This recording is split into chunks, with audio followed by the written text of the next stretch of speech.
Beneath the burning sands and endless silence of the Arabian deserts lie secrets older than time. Across the ancient lands of Arabia, long before the rise of empires, civilizations flourished, vanished, and left behind traces that defy explanation. Carvings that shouldn't exist. Ruins in places no one should have reached. Astronomical alignments too precise for their time. What knowledge was lost when these cultures fell?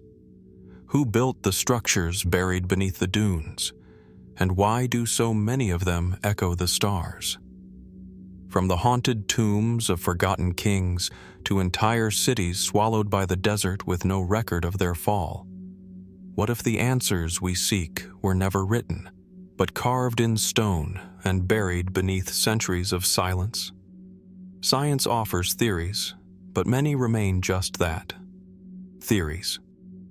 The truth, if it ever existed, is tangled in myth, dust, and the stubborn refusal of these enigmas to fade. So sit back, relax, and let's dive into the most chilling and captivating mysteries of the ancient Arab world, the ones that refuse to be explained. In the heart of the Rub al-Khali, the empty quarter of Arabia, a vast and desolate sea of sand stretches endlessly across the horizon. The wind whispers over golden dunes that shift and reshape with each passing season, concealing whatever secrets may lie beneath. It is here, in one of the most inhospitable environments on Earth, that legends speak of a city lost to time, devoured by the desert, and cursed by the heavens. The Quran refers to it as Iram al-Imad, Iram of the Pillars, a city of unmatched grandeur, built by the people of Ad, whose towering columns and opulent palaces rose defiantly against the sky. According to Islamic tradition, it was a place of great wealth and great wickedness, a civilization so arrogant that it was punished by divine wrath. The sands came suddenly, burying it whole, and for centuries this city remained just a whisper in scripture and myth, until something shifted. In 1992, satellite imaging of the Arabian Peninsula revealed something curious, a network of ancient trade routes converging at a single point deep in the desert. Soon after, an archaeological expedition, guided by these modern maps and ancient stories, uncovered the ruins of a settlement near the ancient Frankincense Trail in a region known as Ubar. Stone structures, collapsed towers, and subterranean chambers emerged from beneath the sand, hinting at a thriving city long forgotten. Some hailed it as the long-lost Iram. But was this truly the city of the pillars? The evidence, while fascinating, is far from conclusive. The remains discovered at the site, known as Shizr, do suggest a significant outpost or caravanserai that once played a vital role in the incense trade, connecting southern Arabia to the markets of Mesopotamia, Egypt, and beyond. Pottery shards, stone inscriptions, and architectural fragments have been dated to periods that align with the legendary timeline of Ad. Yet what has been found lacks the monumental scale described in myth. No towering columns, no palatial ruins, just traces, fragments of something older, something perhaps more complex than any single city. So what then was Iram? Was it a real city, as the Quranic verses and early Arab poetry suggest? Or was it an idea, a symbolic place representing the rise and fall of civilizations too proud to endure? Some scholars argue that Iram may not refer to a city at all, but rather a region, a people, or even a dynasty lost to time. Others look to more esoteric explanations. In fringe circles, Iram has been called Atlantis of the Sands. The idea evokes images of an advanced society swallowed whole, not just by nature, but by some cosmic design. Some point to ancient myths of skyward columns and blinding lights, suggesting technologies or structures beyond what we associate with early Arabian cultures. These interpretations are speculative, sometimes fantastical, but they speak to a deeper fascination. Why does Iram linger so vividly in our collective memory? Perhaps it is because deserts do not forget. They preserve and conceal in equal measure. Unlike forests or cities that rot and crumble with the passage of time, sand can cradle ruins for millennia. There may still be secrets beneath the Rub al-Khali, sealed in silence by layers of wind and dust. The region remains largely unexcavated. Political borders, extreme conditions, and the sheer scale of the desert make sustained exploration nearly impossible. And so, Iram remains in a state of limbo, caught between scripture and satellite, between myth and stone. It is a reminder of how easily great civilizations can vanish, how even the proudest pillars can be swallowed in a single storm. But it also stirs something deeper, a longing to uncover what has been buried, to connect the known past with the whispered unknown. Could the city still lie further beneath, waiting for a deeper excavation? Was Iram a metaphor for moral ruin, or the echo of a very real catastrophe? Or could it be both? We may never know. But in the endless dunes of Arabia, the wind still carries the possibility of answers.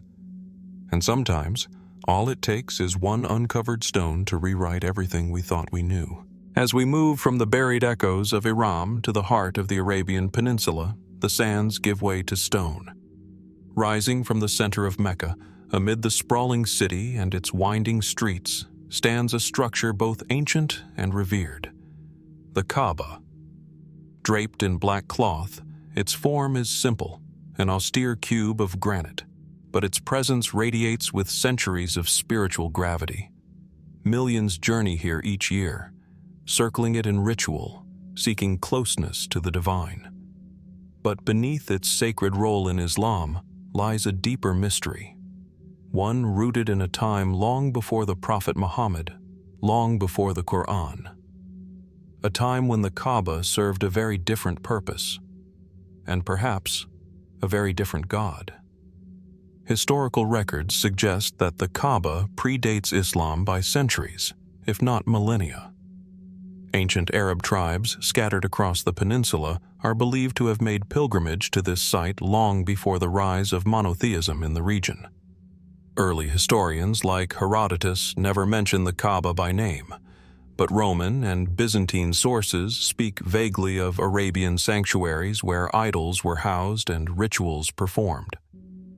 Islamic tradition itself acknowledges the existence of pre-Islamic idols within the Kaaba, 360 to be exact, each representing a deity worshipped by the various tribes of the Hijaz. Among the most prominent of these was Hubal, a deity whose exact origins remain obscure. Some suggest he was a moon god, others link him to divination and fate. His statue once stood inside the Kaaba, and offerings were made before him.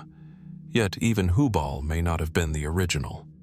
The Kaaba's true origins stretch further back, into a time when written records were rare, and oral traditions carried only fragments of the past. Who then was the first to consecrate this stone structure? And to whom was it originally dedicated? Some Islamic scholars believe that the Kaaba was first built by the prophet Abraham and his son Ishmael, as a house of worship for the one true God.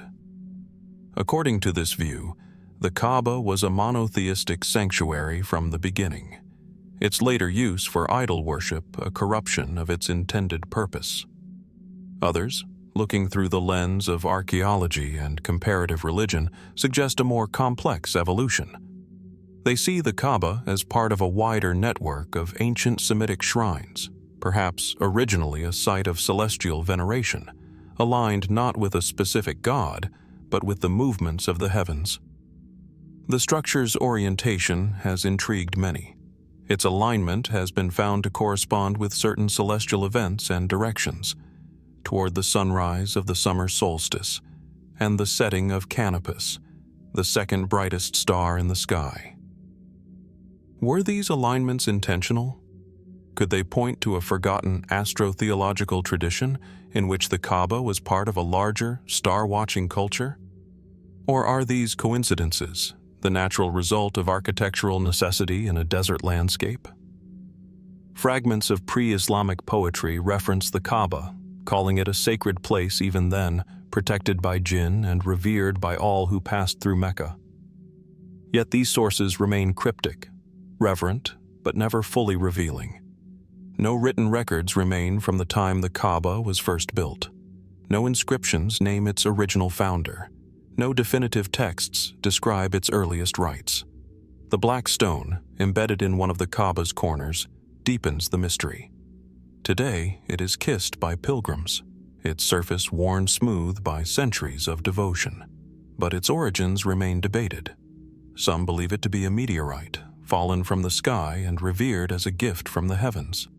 Others suggest it may have once served as a symbolic representation of a goddess, perhaps Al-Uzza or Manat, powerful female deities worshipped across Arabia before Islam. Could the black stone have once embodied something very different from what it symbolizes today? What makes the mystery even more elusive is that the Kaaba's pre-Islamic past was, by necessity, erased. When the Prophet Muhammad entered Mecca and reclaimed the sanctuary, he cleansed it of idols and rededicated it to the worship of Allah. From a spiritual perspective, this was a restoration, a return to the Kaaba's original pure state. But from a historical standpoint, it marked a rupture. The physical symbols of its earlier history were destroyed. The oral traditions that remembered the old gods were silenced or transformed. What remains today are fragments, faint echoes of a time when the Kaaba's meaning was still in flux. And yet, even in its silence, the Kaaba speaks. Its very survival is a miracle of continuity. Empires have risen and fallen, beliefs have shifted, and entire languages have died out. But the Kaaba endures. It is one of the oldest continually used religious structures in the world. Its past is layered, stone upon stone, myth upon myth, faith upon faith. Could its earliest builders have envisioned its future? Could they have known that this simple cube would one day become the beating heart of the world's fastest-growing religion? Or were they guided by something else, by celestial patterns, by dreams, by the whisper of gods now forgotten?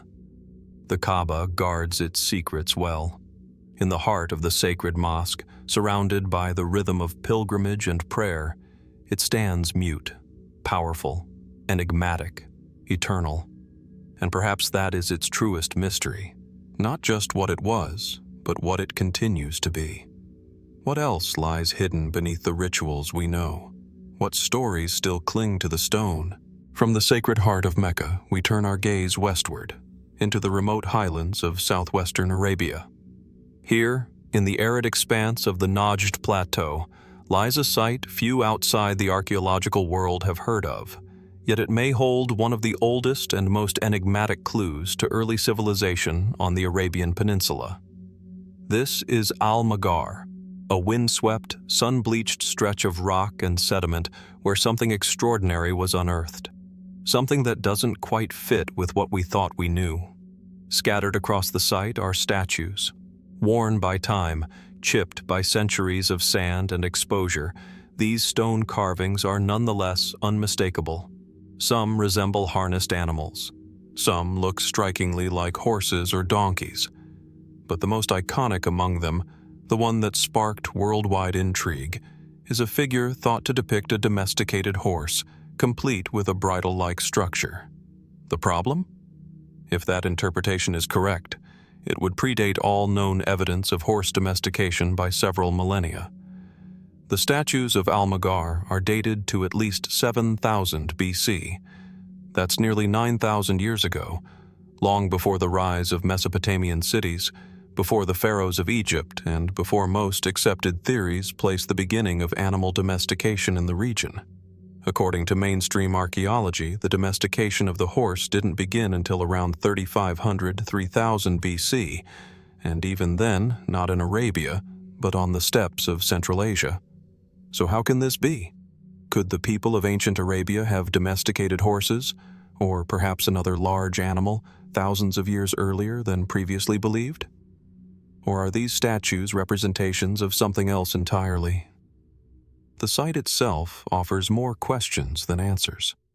Al-Magar is not a city, nor a fortress. It appears to have been a kind of ceremonial or ritual ground, an open-air sanctuary, possibly a place of gathering or worship. Alongside the animal figures, archaeologists found tools, stone blades, and evidence of early settlement patterns. But there are no written records, no known script, and no clear cultural continuity linking the site to later civilizations in the region.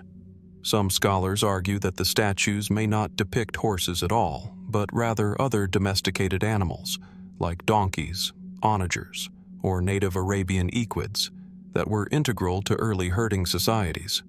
Others suggest the figures could represent symbolic or mythological creatures, used in rituals or storytelling. The presence of what appears to be a bridle on one of the statues, however, complicates this theory. Its detail and placement seem intentional, suggesting not just familiarity with the animal, but control over it. If true, it would imply a sophisticated understanding of animal domestication far earlier than previously thought. And that opens another line of questioning. Who were the people of Al-Magar?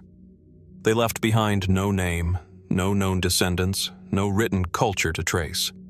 But their carvings hint at a level of artistry and symbolic thought that challenges the notion that Arabia was a cultural backwater during the Neolithic era. Could they have been part of a forgotten civilization, one that thrived before the desert advanced, before climate change turned fertile plains into dust? Geological studies of the region suggest that what is now desert may once have been a green corridor, an ancient savanna dotted with rivers, grasslands, and animal herds. In such a landscape, the domestication of livestock would make sense.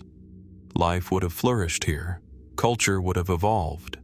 If so, could Al-Magar represent a window into a lost Arabian prehistory, erased not by conquest, but by time and sand? And then there are the fringe theories.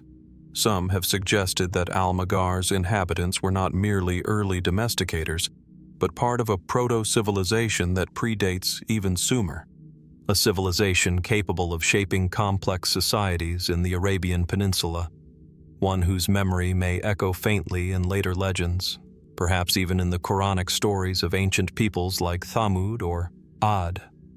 Others take a more esoteric view, seeing the statues as remnants of an antediluvian age, lost in a great flood or buried during one of Earth's forgotten cataclysms. There's no evidence to support such claims, but they speak to a persistent human urge to look at the unexplained and ask what came before us and how much we've forgotten. Today, the Al-Magar statues rest in museum archives, removed from the winds and heat that weathered them for millennia. They are studied, measured, compared, but the central question remains unanswered. What did they mean? What story were they meant to tell? Were they the record of a people who lived in harmony with the animals they honored in stone? A reflection of spiritual beliefs long extinguished? Or are they simply fragments of a broader puzzle, one whose pieces are still buried in the sands of Arabia, waiting for rediscovery? Al-Magar is a place of silence now. The desert has reclaimed its edges, and only the wind moves across its lonely stones. But perhaps, buried beneath that stillness, the land remembers. And perhaps, somewhere out there, more statues remain, hidden, waiting to speak again. From the windswept statues of Al-Magar, we journey northward into a land of sheer cliffs and rose-red rock. Here, carved directly into the sandstone mountains of southern Jordan and northwestern Arabia, lies the haunting legacy of a people whose brilliance endures, but whose fate remains an enigma. Petra, a name that evokes wonder.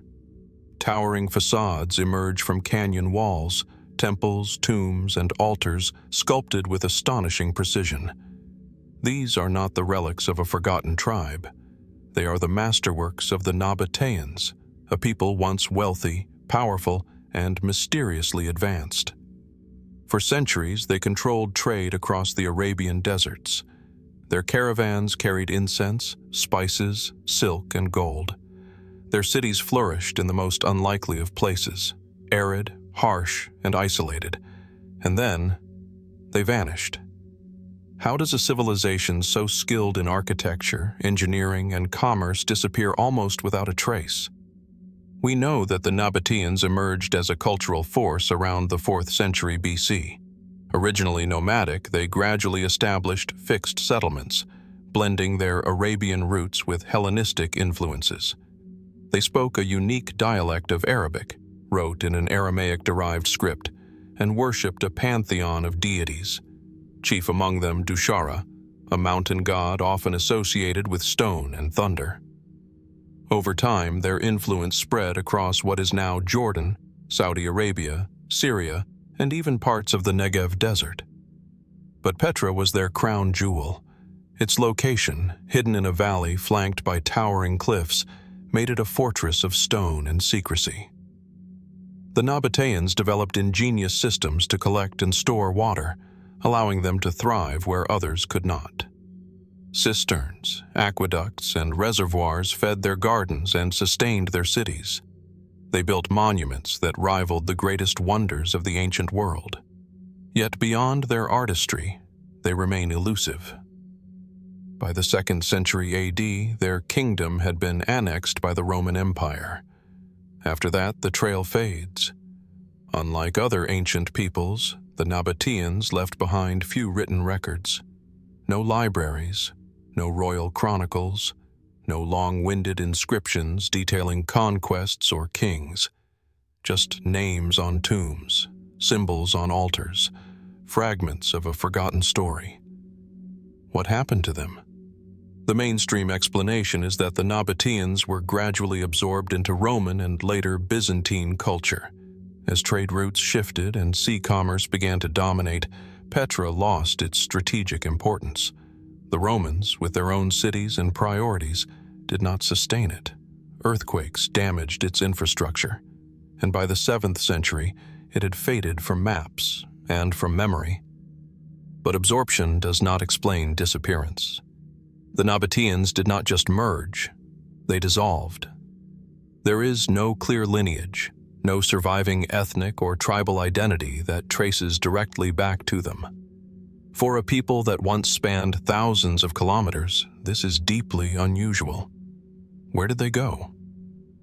Some scholars point to religious transformation. As Christianity spread across the region, many formerly pagan peoples adopted new faiths and identities.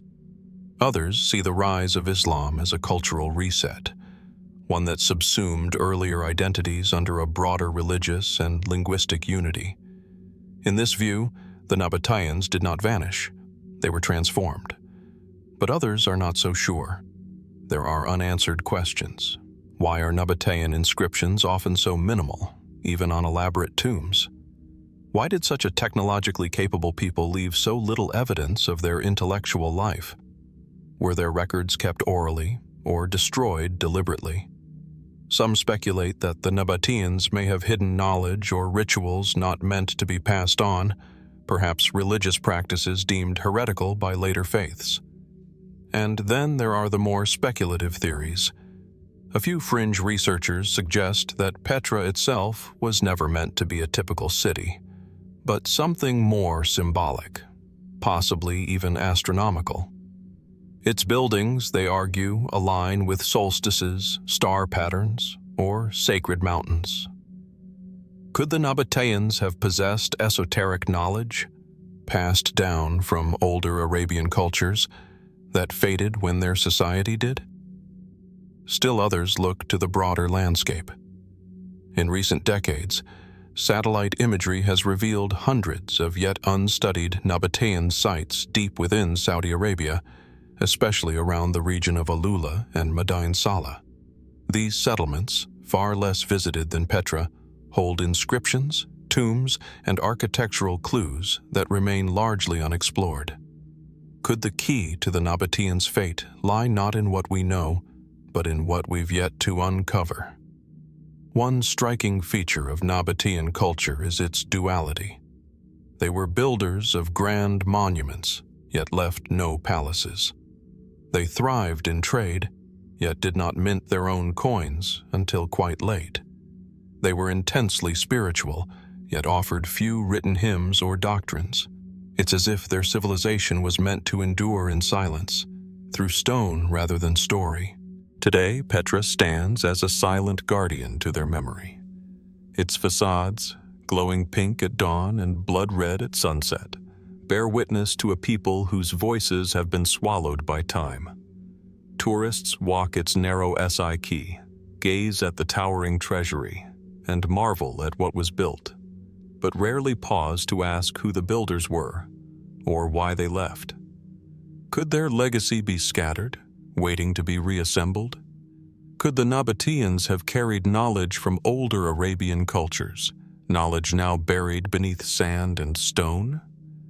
The desert remembers more than it reveals, and perhaps, somewhere out there, in the unexplored valleys of Arabia, the final chapter of the Nabataeans still lies hidden, etched into the rocks, waiting to be found. As the sun sets over the ancient basalt ruins of northern Arabia, casting long shadows across abandoned fortresses and forgotten wells, the desert once again grows silent.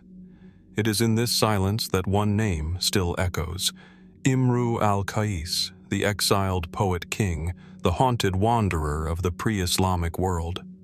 His verses, carved into memory before they were ever etched in stone, remain some of the earliest and most revered in the Arabic language.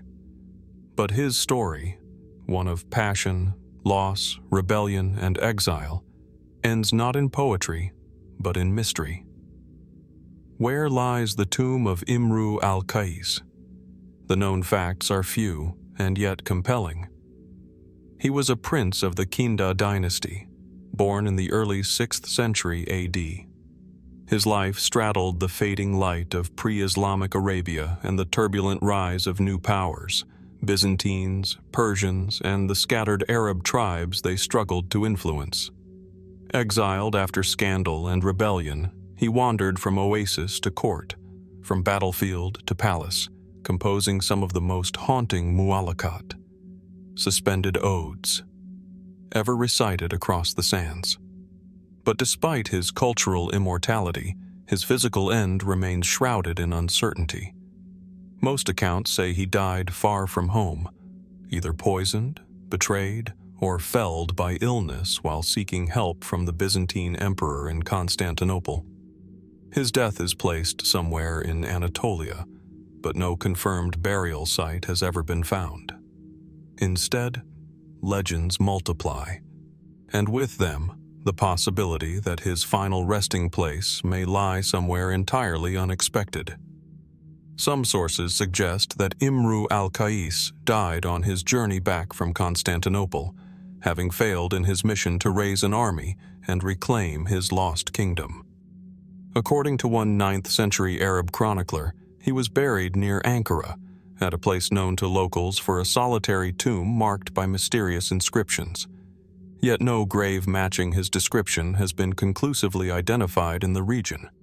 Others believe he never made it that far, that he died in the Levant, or perhaps even in the northern reaches of the Arabian Peninsula, abandoned by his allies, his body hidden from view.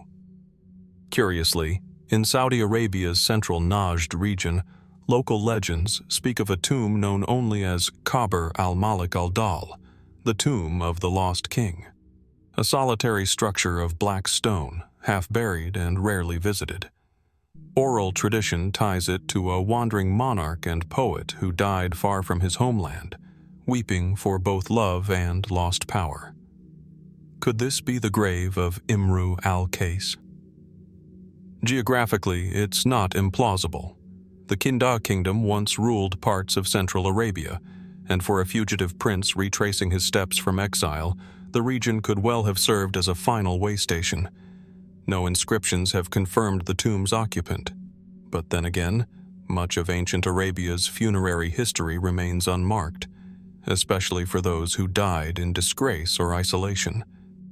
Others point to deeper clues within his poetry. In one of his final odes, he writes cryptically of a land of stone and smoke, where no fire warms the fingers and no hand reaches for mine. Some interpret this as a reference to Anatolia's high plateaus. Others see metaphor, a poetic premonition of his lonely death and unmarked grave. But what if his verses held literal directions? What if his odes, passed down for generations, contain embedded references to a location known only to his most trusted companions? There is, after all, precedent. Ancient Arabic poetry was more than art. It was a vessel of memory, history, and sometimes code. Could his words contain veiled clues to the path he took? Perhaps even to the place where he was buried? Still more speculative are theories tying Imru al-Qais to lost libraries or secret burial chambers.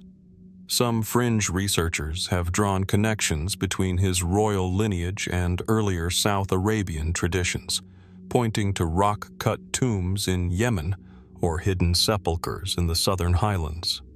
The idea suggests that even in exile, his allies may have smuggled his remains southward to rest in ancestral soil, far from the eyes of enemies. Yet these theories remain unproven. Archaeologists have yet to locate a site that fits all the clues, historical, poetic, and geographical. And unlike kings whose reigns were secured by monuments and inscriptions, Imru al-Qais lived in a time of transition. His kingdom was crumbling, his lineage fractured. His story passed through the hands of poets, not scribes. What survives of his life was meant to be heard, not carved in stone. And perhaps that is the deepest irony of all. A man whose voice shaped the soul of Arabic literature, whose influence stretches across centuries and continents, may lie beneath the earth in complete silence. His grave unmarked, his tomb unknown. Was this anonymity his curse, or his final poetic act?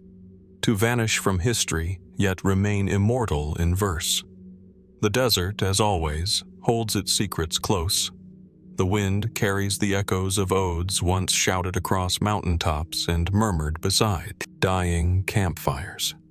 And somewhere, perhaps beneath a forgotten cairn or among the scattered ruins of a lost kingdom, the bones of Arabia's first great poet may still lie undisturbed, waiting for someone to ask the right question or to follow the right line. From the lost tomb of Imru al-Qais, we move deeper into the shadows of Arabia's forgotten past, into a realm not of monuments or poetry, but of symbols etched in silence. Across the northern deserts of the Arabian Peninsula, from the craggy outcrops of the Hijaz to the wide basalt plains of Al-Jawf and Hale, thousands of ancient inscriptions are carved into stone. Their letters are angular and bold, marked by slashes and curves unlike modern Arabic. They speak in a voice no one living fully understands.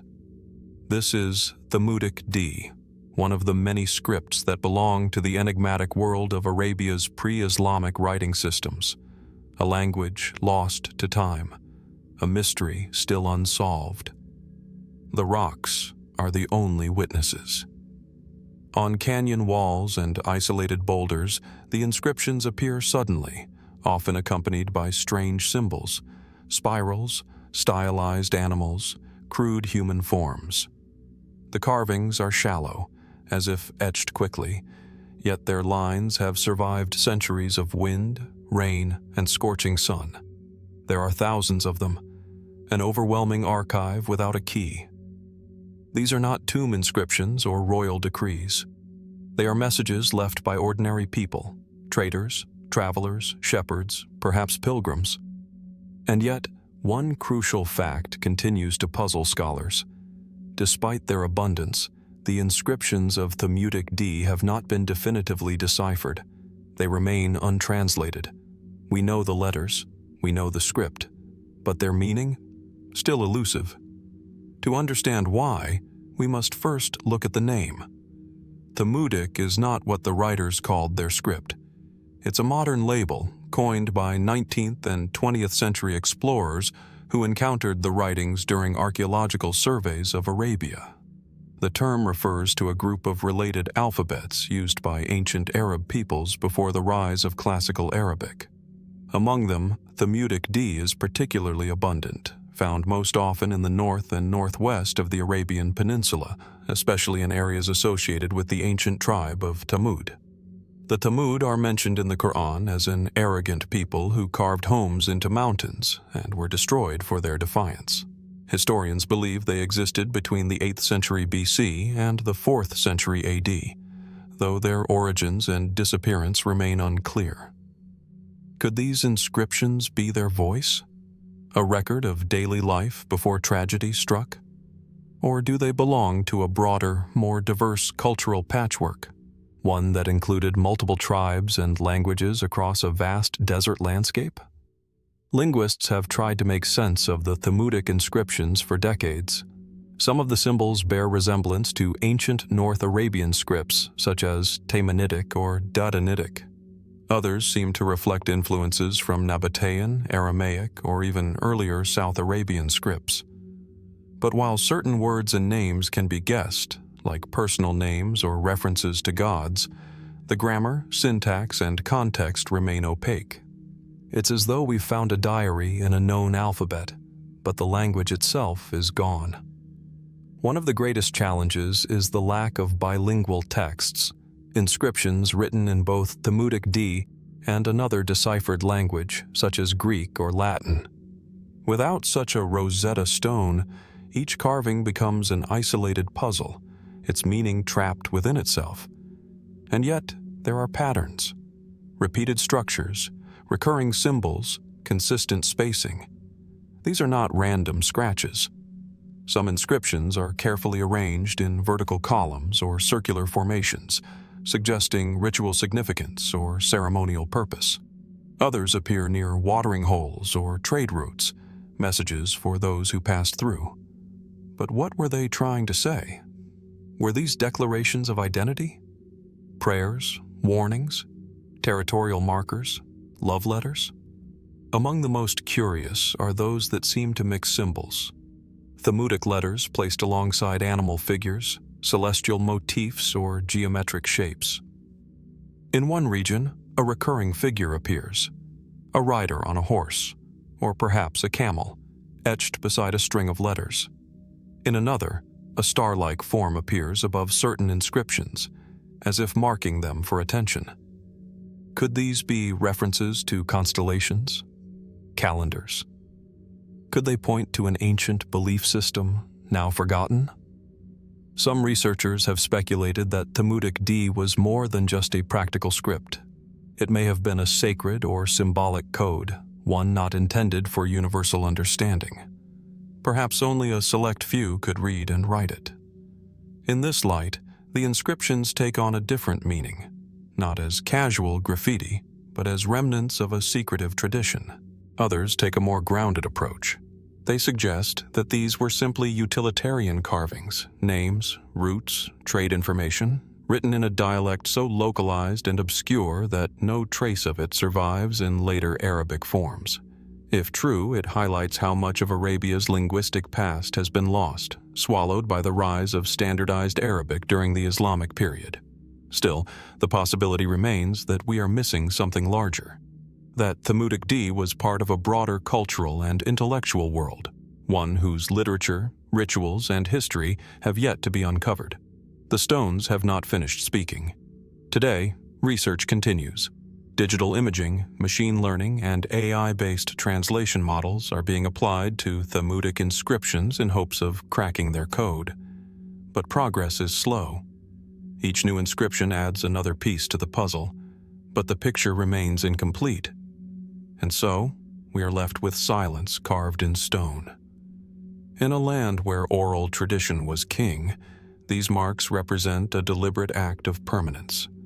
Someone took the time to etch these messages into the rock, knowing they would outlast wind, war, and time itself. But did they imagine we would one day stand before them, able to read their letters, yet unable to grasp their meaning?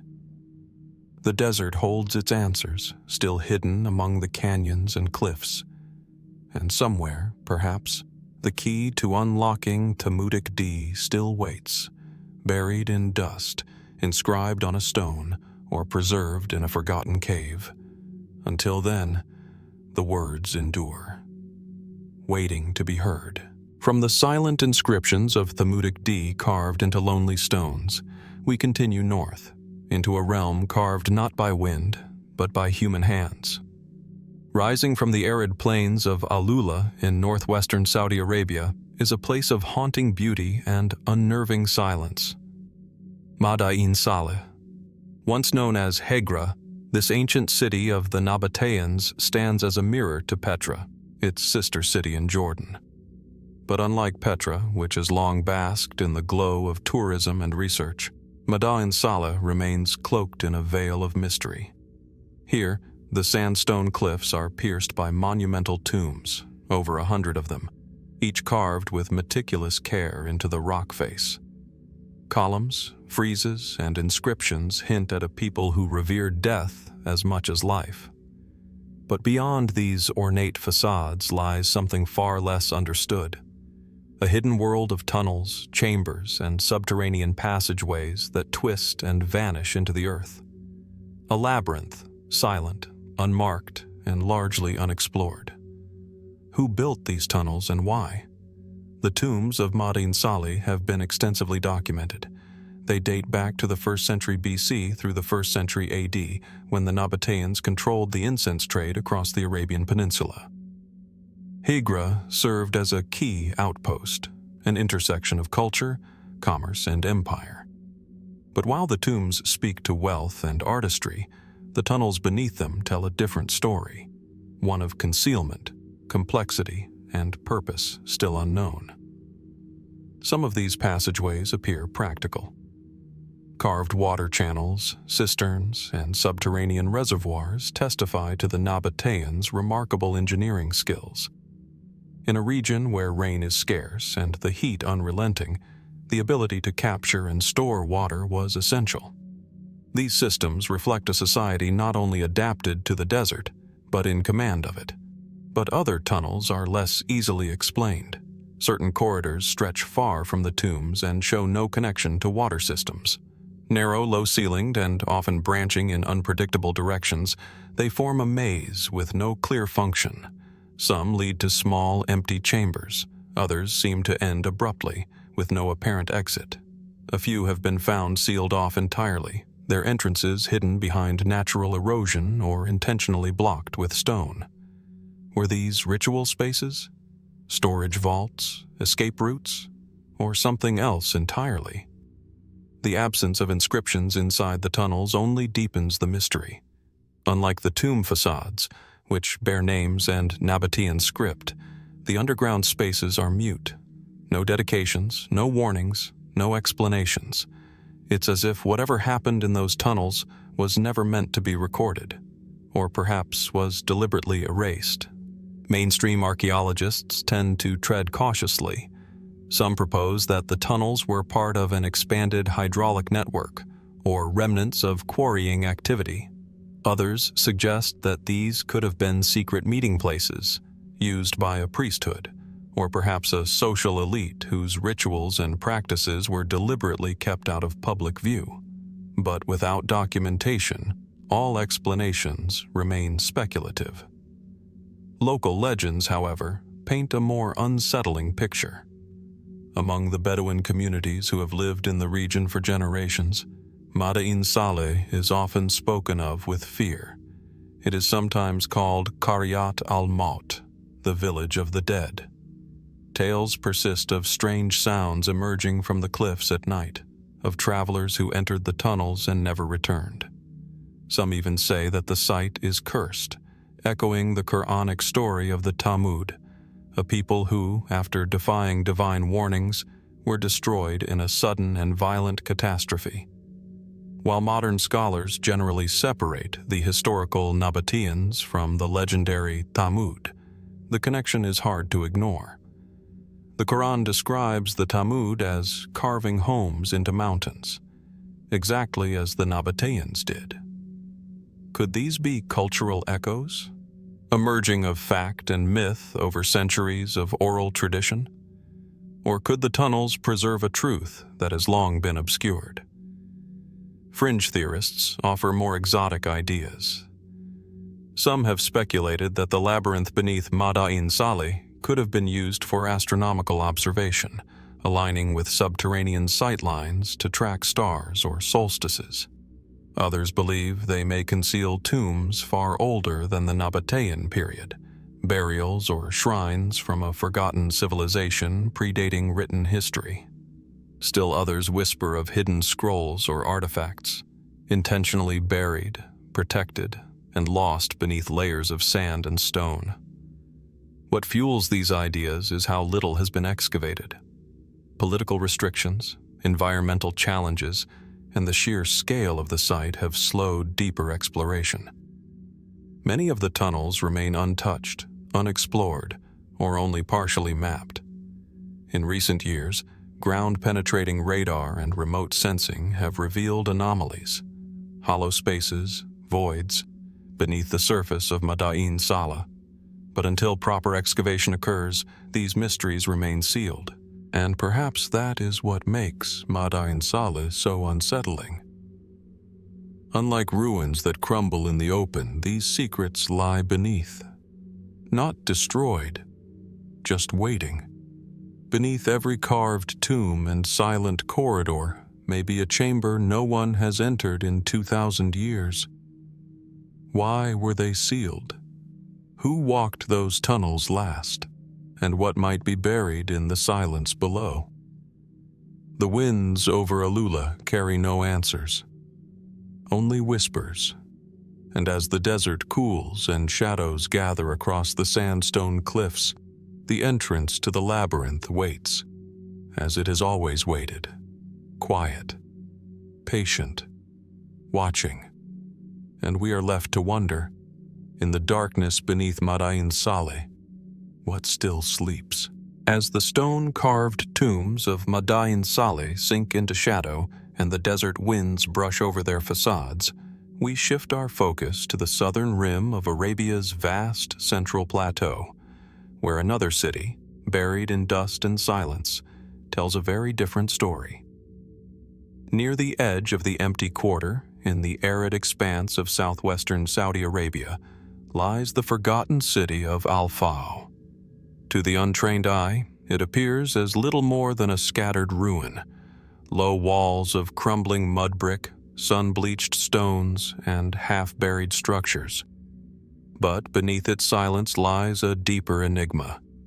Al-Faw was once a thriving city, remarkably advanced, with temples, homes, markets, and tombs, built not along the sea or a great river, but in the unforgiving desert. And then, sometime around the 4th century AD, it was suddenly abandoned. Why would a flourishing city in the heart of Arabia vanish without a trace of war, disease, or conquest? Known in ancient inscriptions as Qaryat.Kal, Al-Faw was the capital of the Kinda tribe, a major political and cultural force in pre-Islamic Arabia. It sat at a crossroads of caravan routes linking southern Arabia with Mesopotamia and the Levant.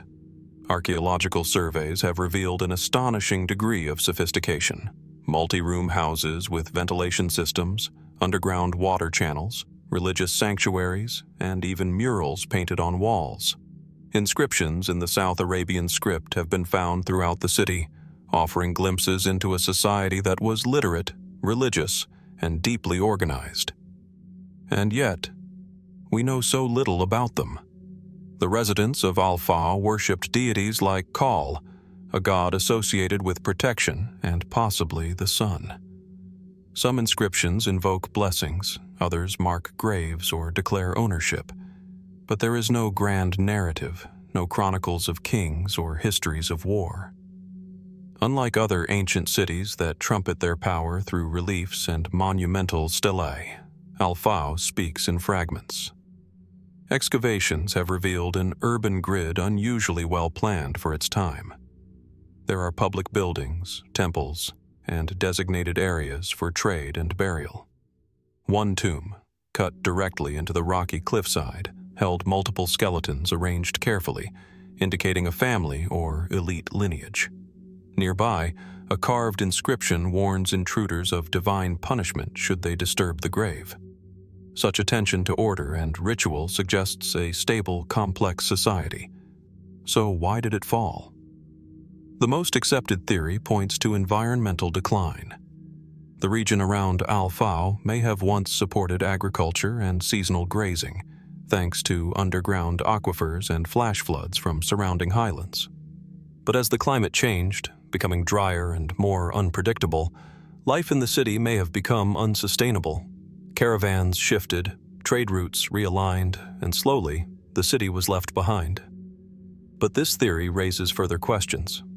Why did the Kinda not relocate and re-establish their capital elsewhere, as many nomadic tribes did? Why is there no record of a final battle, no signs of sudden catastrophe?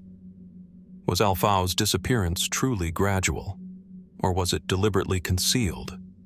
Some researchers suggest that Al-Faw's abandonment was part of a broader cultural collapse in Central Arabia, perhaps linked to shifting alliances, tribal conflict, or the rise of rival powers.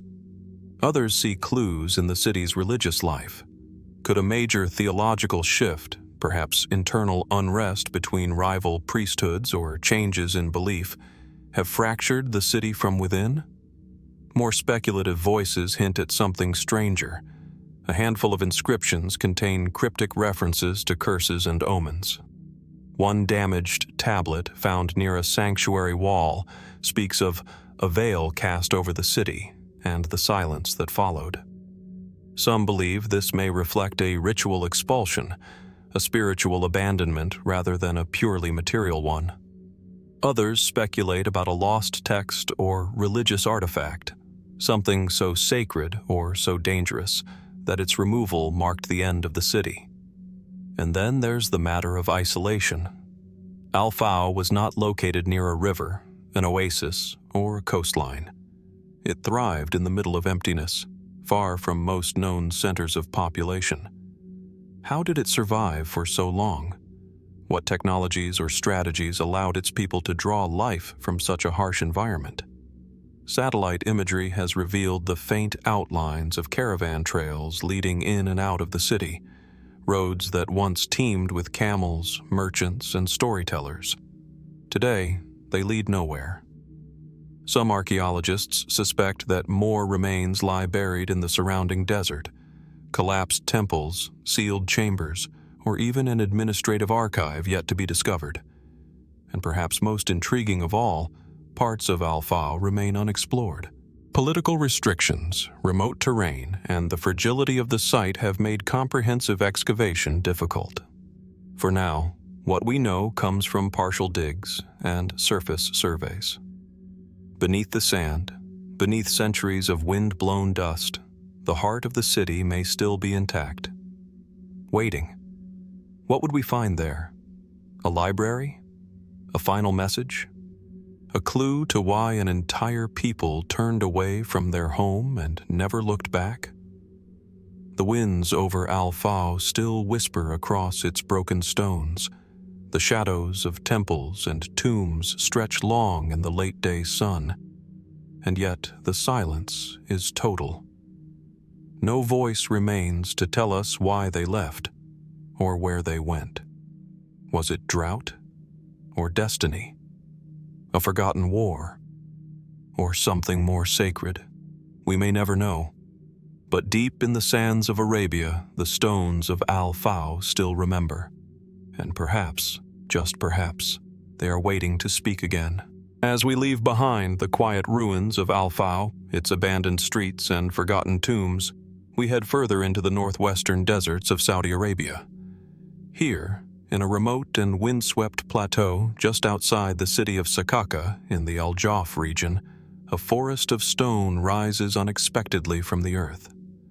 Towering monoliths, rough-hewn and weathered by time, stand upright in deliberate formations, silent and unmoving beneath the scorching sun. This is Al-Rajajil, the men of the desert. Over 50 clusters of standing stones, some reaching nearly 3 meters high, are arranged in small groups of 2, 3, or more. Altogether, more than 100 individual pillars dot the dusty plain. They stand at odd angles, tilted as if frozen mid-motion, like a gathering of forgotten sentinels staring out over a lifeless horizon. From a distance, they resemble a council of watchers, worn and fractured, yet deeply purposeful. But what purpose? Al-Rajajil has been called Arabia's Stonehenge, but in truth it remains far more mysterious. No one knows exactly when it was built, by whom, or why.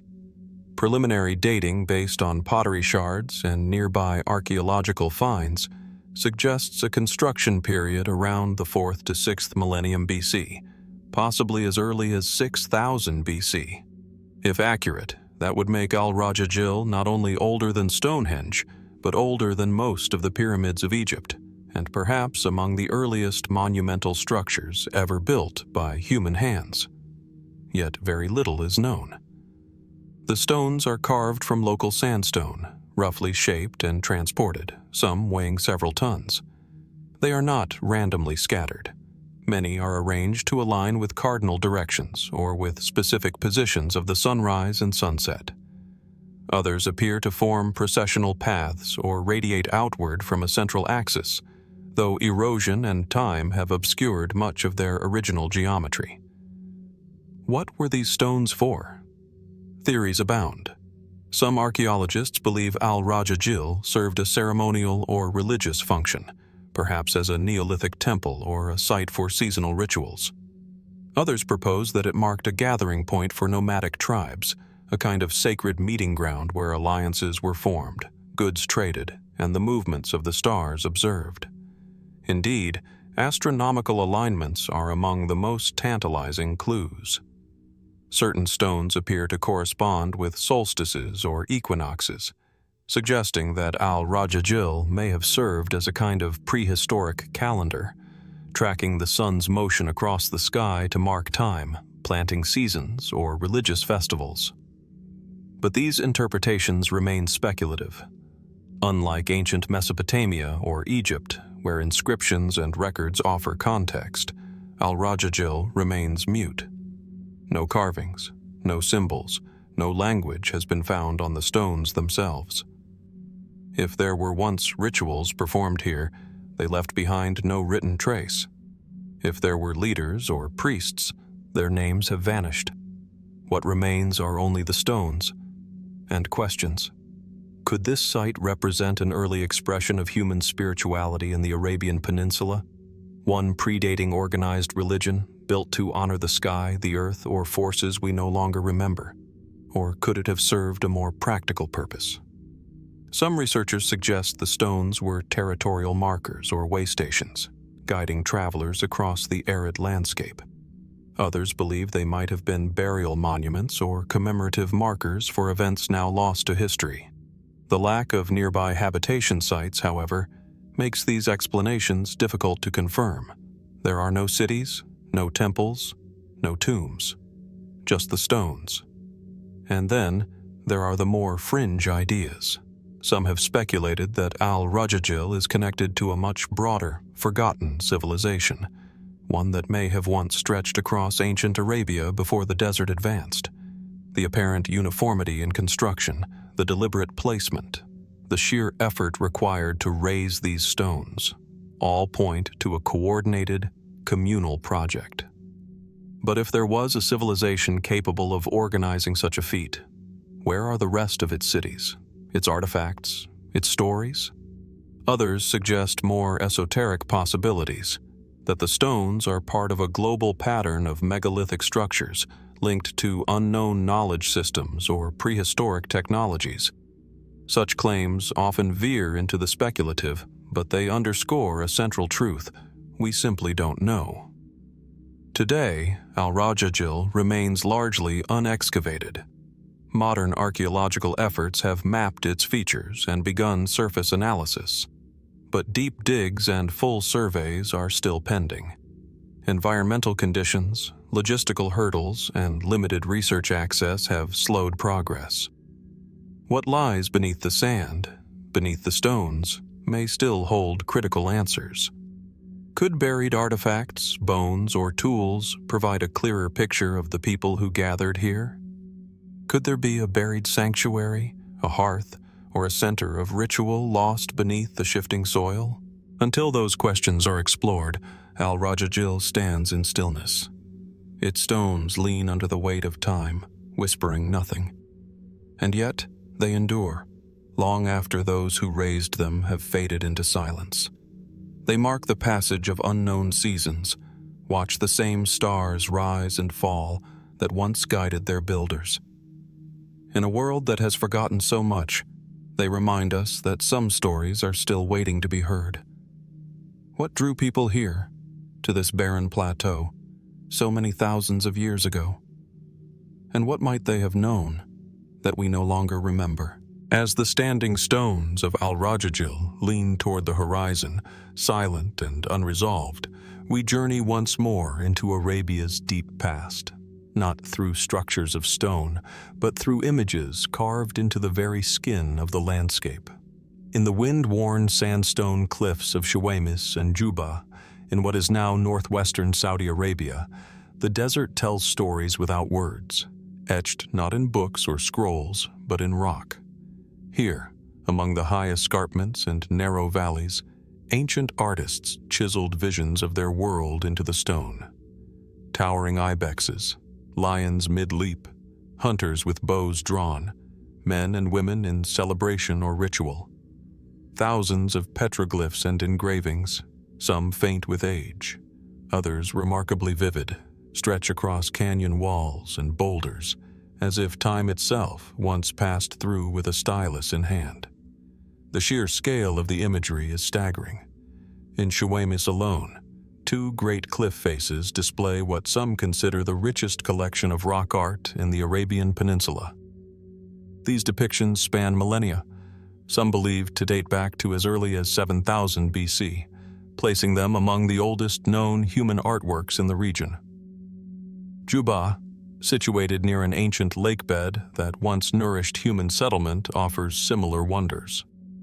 Together, they form a gallery of life from a time when this land was not arid and barren, but green, wet, and alive. What were these carvings meant to convey? Some scenes are simple: cattle herders moving in single file, or gazelles clustered in herds. Others are more complex: ritualistic dances, mysterious symbols, and animal-human hybrids whose meaning is lost to us. The detail is often exquisite: musculature rendered with precision, postures caught mid-motion. In some, you can almost feel the moment, the arrow in flight, the drumbeat, the breath of wild animals under pursuit. Archaeologists interpret much of the rock art as reflections of daily life, hunting scenes, migration patterns, social gatherings. The presence of domesticated animals, such as cattle and dogs, has helped scholars piece together the evolution of Arabian societies from hunter-gatherers to pastoralists. In that sense, these images are not just art. They are history, preserved in stone. But beyond the obvious lies the unknowable. Certain engravings defy easy explanation. At Jubbah, one panel depicts towering humanoid figures with outstretched arms, surrounded by smaller beings in almost reverent poses. Were these gods, ancestors, leaders, or something else entirely? Other scenes feature repeated geometric motifs, spirals, grids, intersecting circles, that seem to hold symbolic meaning, perhaps tied to celestial observation, spiritual belief, or a forgotten system of measurement. What adds to the mystery is the isolation. These artworks appear far from what would have been the main population centers of the ancient Near East. And yet, the craftsmanship is sophisticated, consistent, and widespread, suggesting a shared cultural language among the early peoples of Arabia. But how far did that culture reach? And what happened to it? Some researchers speculate that these carvings are remnants of a vast, now lost civilization that once thrived in a greener Arabia, an age of lakes, grasslands, and seasonal rivers, long before the desert advanced. Recent paleoclimate studies support this possibility, showing that regions like Shuwaymis and Jubbah were once fertile, part of a green Arabia during the early Holocene. If this is true, then the rock art may be one of the last surviving testaments to a way of life erased not by war or conquest, but by the slow, relentless hand of climate change. Others see deeper, more speculative implications. Could the humanoid figures, strange symbols, and stylized rituals point to spiritual practices far older than previously believed? Perhaps even early expressions of shamanism, mythology, or cosmology? Could these sites have served as sacred landscapes, where sky and stone met in ceremonial union? And then there are the enigmas that resist all classification. In one section of Shuwaymis, an enormous feline figure appears, not in a hunting scene, but alone, almost totemic. It stares out over the plain, timeless and imposing. In another, a group of humans is shown performing what looks like a coordinated dance, arms interlocked in a circular formation. Yet no context is given. Were these celebrations, funerals, or rituals to beckon rain? The silence of the stones offers no answers. Unlike texts that explain themselves, these images remain open-ended. They are windows without labels, mirrors without reflections. And perhaps that is why they endure, because they invite us to wonder not only what they meant to those who carved them, but what they still mean to us now. Who were the artists of Shuwaymis and Jubbah? They left no names, no temples, no cities. Only marks, chisels in stone, lines across time. Were they nomads passing through a fertile corridor between greater civilizations? Or were they part of something larger, an early cultural heartland now erased? Today, the Saudi government and international researchers are working to document and preserve these sites. In 2015, the rock art of Shuwaymis and Jubbah was inscribed as a UNESCO World Heritage Site. Yet much remains unstudied, unmapped, and misunderstood. New carvings continue to be discovered, and every new panel raises the same ancient questions. What were they trying to say? What mattered so much that it had to be carved in stone? As the sun dips below the edge of the plateau and the shadows stretch across the rock faces, the figures of Shuwaymis and Jubbah remain, silent, watching, and perhaps waiting for someone to read the story we have long forgotten. As the carved figures of Shuwaymis and Jubbah fade into the stillness of dusk, etched memories of a forgotten world, we descend into the arid valleys of northwestern Arabia, where language itself was once carved in stone. Amid the ochre cliffs and rocky outcrops of Alula, in a region long known as a cultural crossroads, the remnants of two ancient kingdoms whisper from the past, Dadan and Lihyan. Their stories, unlike those of many ancient Arab peoples, were not only told in symbols or images, but written in scripts still visible today, chiseled into the living rock. But though we can see the words, we still don't fully understand them.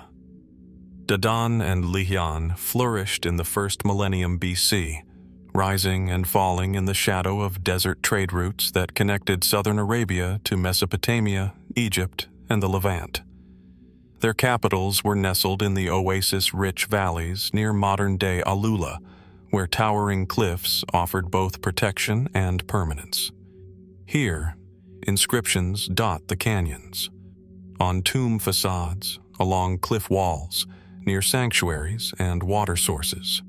Names, decrees, prayers, offerings, the very voices of their world, frozen in time. The Dadanitic script, used from roughly the 6th to 4th century BC, is one of the earliest known writing systems in Arabia. Closely related to the South Semitic script family, it reflects a society both literate and organized, one that valued record-keeping, ritual, and identity. After Dadan's decline, the Lihyanite script emerged, used by the succeeding Lihyanite kingdom from the 5th to the 2nd century BC. The evolution from one script to the other suggests not rupture, but transformation, a continuity of power and culture. And yet, much about these scripts and the people who wrote them remains mysterious. We can read many of the characters. Linguists have traced their lineage, identified alphabetic structures, and even translated portions of the text. Some inscriptions mention kings by name, such as King Du Nuwas or King Samuilu, offering rare glimpses into Lihyan's royal line. Others speak of land grants, temple dedications, or divine blessings. But taken together, they form only fragments, sentences without a clear narrative, voices without full context. There is no comprehensive record, no historical annals, no great epic carved in stone. Why? Could it be that such texts once existed but have been lost to erosion, buried in sand, or destroyed in conquest? Or did these societies deliberately choose brevity, committing only select ideas to stone, preserving the rest through oral tradition or perishable materials now long gone? What is especially curious is how little we know about the language behind the script. While Dadanitic and Lihyanite are both considered ancient North Arabian dialects, they defy easy classification. Some scholars suggest that Lihyanite, in particular, shows signs of a unique syntactic structure, one not fully aligned with known Semitic languages. Was this a distinct local language or part of a broader linguistic tapestry now lost? And who were the scribes? Were they priestly elites, court officials, traveling carvers hired to document local decrees? Some inscriptions are rough and uneven, scratched hurriedly into the rock. Others are refined, balanced, even beautiful, implying a trained hand. Certain texts appear near temples and sacred places, often invoking the names of gods now forgotten. Chief among them, Du-Gabat, Shams, and Wad. Deities once central to desert faiths, now faded into obscurity. Their names endure, but their stories have vanished. What rituals were performed in their names? What myths did the people of Dadan and Lihyan pass down, just beyond the reach of surviving inscriptions? Then there is the question of succession. When the Lihyanite kingdom fell, likely absorbed by the expanding Nabataean Empire in the 1st century BC, its language and script disappeared rapidly. The Nabataeans introduced Aramaic, and with it, a different cultural lens. Dadanitic and Lihyanite were never adapted into later forms of Arabic writing. Unlike Phoenician, which seeded alphabets across the Mediterranean, these Arabian scripts died quietly. Why didn't they survive? Was it simply the result of political conquest and economic realignment? Or was there something more? A deliberate erasure, perhaps, as religious or cultural reforms swept through the region. Some fringe theorists propose that Dadan and Lihyan were custodians of esoteric knowledge, rituals, astronomical data, or spiritual systems encoded in their language and guarded by a priestly caste. They point to cryptic inscriptions whose meanings remain obscure, and to the repeated mention of divine oaths and blessings that hint at hidden belief structures. Others note the alignment of certain tombs and sanctuaries with celestial events, suggesting a possible cosmological dimension to their writing, texts not just of law or tribute, but of time and the heavens. Such ideas remain speculative, yet they underscore a deeper truth. We are only beginning to understand the complexity of Arabia's ancient scripts. Each new excavation yields more pieces, more names, more symbols, more partial sentences, yet the whole remains elusive. Today, scholars are using cutting-edge technology to analyze these inscriptions: 3D scanning, AI-driven language modeling, even multispectral imaging to detect faded characters invisible to the naked eye. And yet, the core questions persist. What did the people of Dadan and Lihyan believe? How did they govern? Whom did they fear, love, or worship? And how much of their world remains hidden, still buried beneath centuries of stone and silence? The cliffs of Alula continue to watch over their secrets. The scripts, etched into their faces, endure against wind and time. But their voices are faint, fainter still perhaps than we dare admit, and so we are left with fragments of language and the vast silence between them, waiting for a key, waiting to speak again. As the last fading glyphs of Dadan and Lihyan cling to the cliffside walls of Alula, we follow the ancient trade winds southeast, across the shifting sands and mountain ranges of Arabia, into the rugged, sun-blasted landscapes of northern Oman. Here, amid stony plateaus and wind-carved wadis, a strange series of stone towers rises from the earth like forgotten beacons. Round, weathered, and solemn, they are relics of a time long past, a time whose meaning still escapes us. These are the Bronze Age towers of Oman, silent sentinels of the desert, built over 4,000 years ago. Scattered across sites like Bat, Al-Khutm, and Al-Ain, these stone towers form part of what UNESCO has designated as one of the most complete and best-preserved settlements from the 3rd millennium BC. Dozens of these structures have been found, circular buildings with thick outer walls, central chambers, and, in many cases, surrounding burial sites and settlements. Each one is unique in detail but eerily consistent in form. A round fortress of stone, with a deliberate and carefully planned architecture that has withstood thousands of years of time and elements. And yet, despite their age, their scale, and their extraordinary preservation, no one truly knows what these towers were for. Were they fortifications, temples, granaries, observatories? The absence of written records from this era in Oman makes their true function a matter of debate, and opens the door to a mystery that continues to puzzle archaeologists and historians alike. The towers are generally believed to have been constructed by the an-Nar culture, a Bronze Age civilization that flourished between approximately 2700 and 2000 BC. This culture is known for its distinct architecture, circular tombs, and its apparent participation in long-distance trade networks. Artifacts found at these sites include seashells, copper tools, carnelian beads from the Indus Valley, and Mesopotamian pottery, indicating Oman's active role in a thriving interregional economy that connected Arabia to the broader ancient world. But if these towers were merely practical, why are they so massive? Why build such enormous circular structures, some over 20 meters in diameter, in the middle of arid terrain, using heavy stone blocks transported across harsh landscapes? And why are they often found clustered near burial complexes? Some scholars suggest they may have served as communal granaries or water storage centers, designed to support agriculture and manage seasonal scarcity.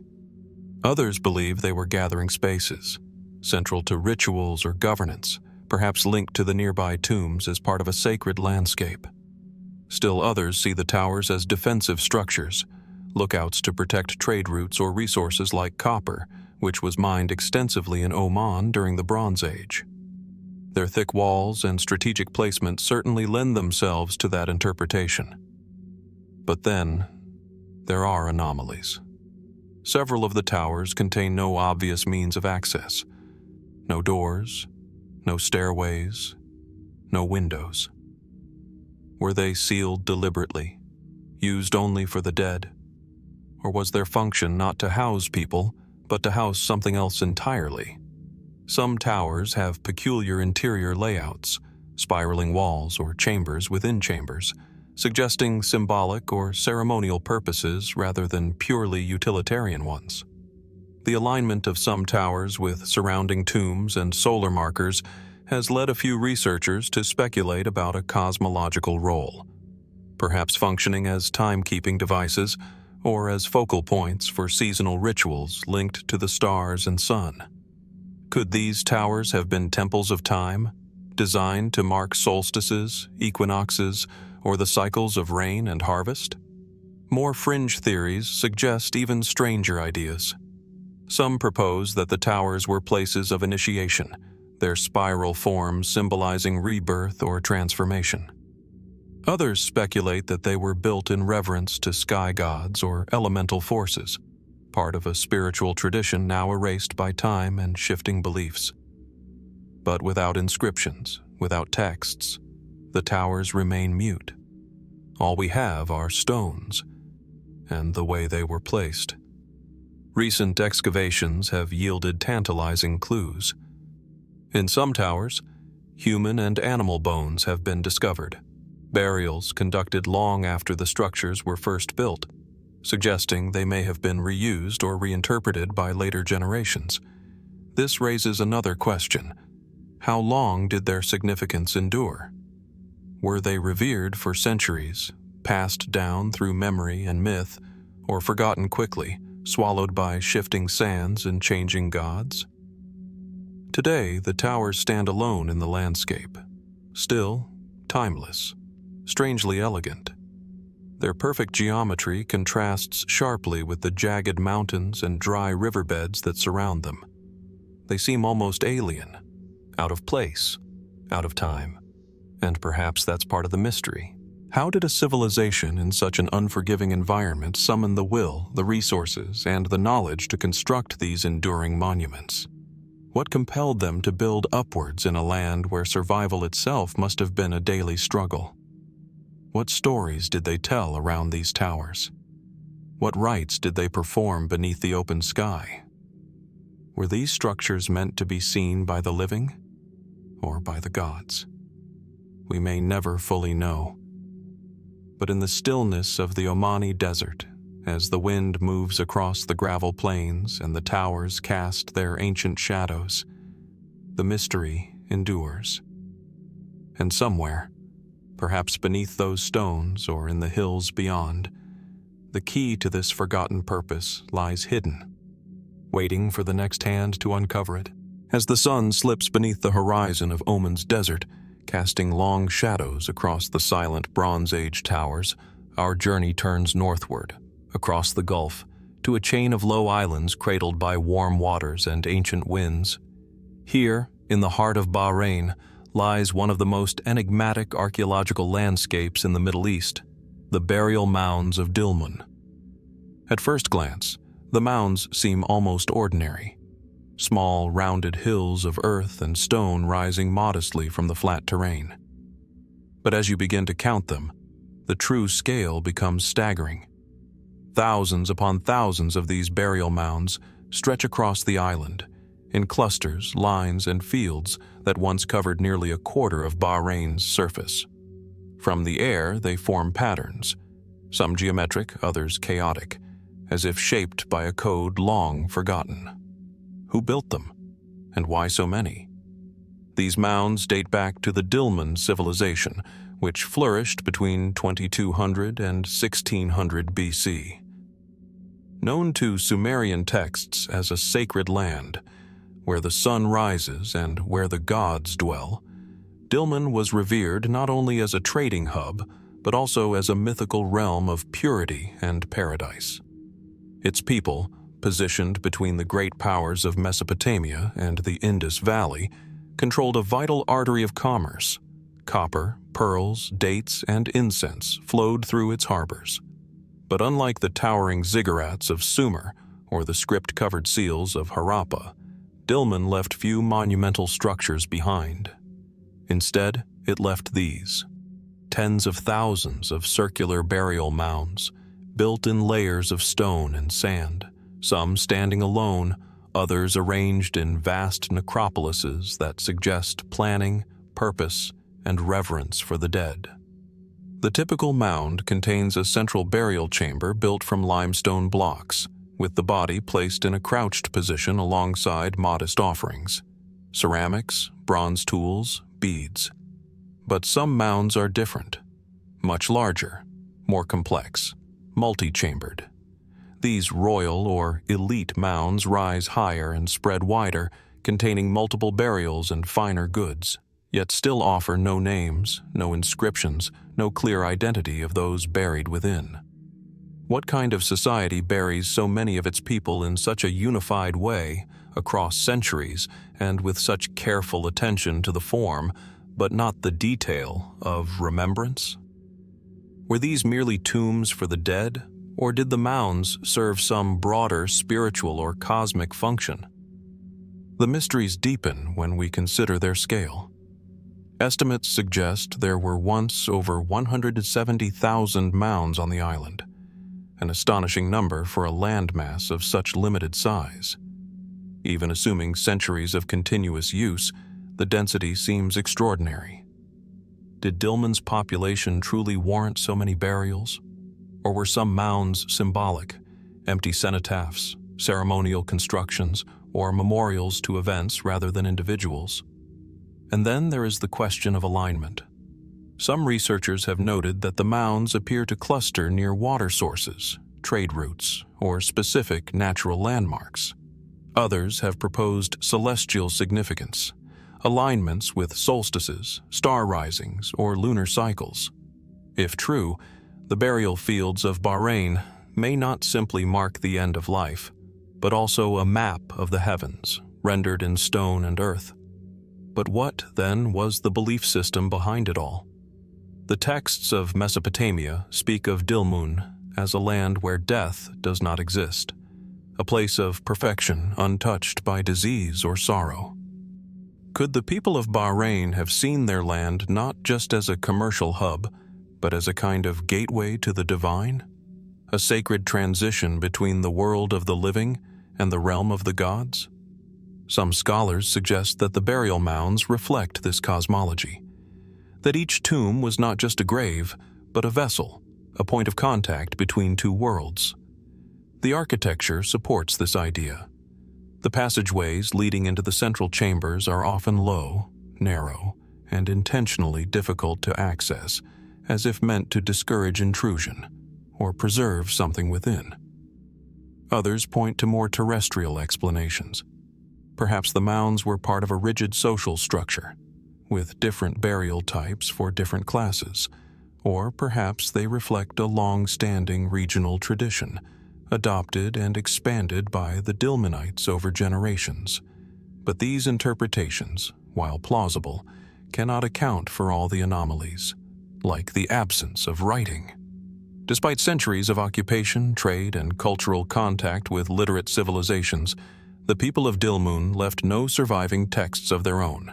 No temple records, no royal proclamations, no funerary inscriptions. Just pottery, tools, beads, bones, and mounds. Bones. This silence has led some to speculate about lost archives, tablets or scrolls that have yet to be found, or were destroyed in antiquity. Others suggest that Dilmun's elite may have transmitted their knowledge orally in a sacred language or poetic form that was never meant to be written. A few even propose that Dilmun's function as a mythical paradise may have been more than symbolic, that its rituals, now forgotten, once sought to preserve the soul, not in memory, but in space. Could the mounds have served as containers for consciousness, or portals to some realm beyond ordinary perception? Such ideas remain in the realm of theory, but they reflect a deeper truth. For all we've uncovered about Dilmun's economy, trade, and geography, we understand very little about its soul. Today, many of the burial mounds have been lost, flattened by development, eroded by time. Yet hundreds still remain, carefully preserved, standing in quiet rows beneath Bahrain's wide sky. They offer no voices, only shapes, only presence, but that too speaks. And so the question lingers. What ancient truth lies beneath these rounded domes of earth and stone? A grave?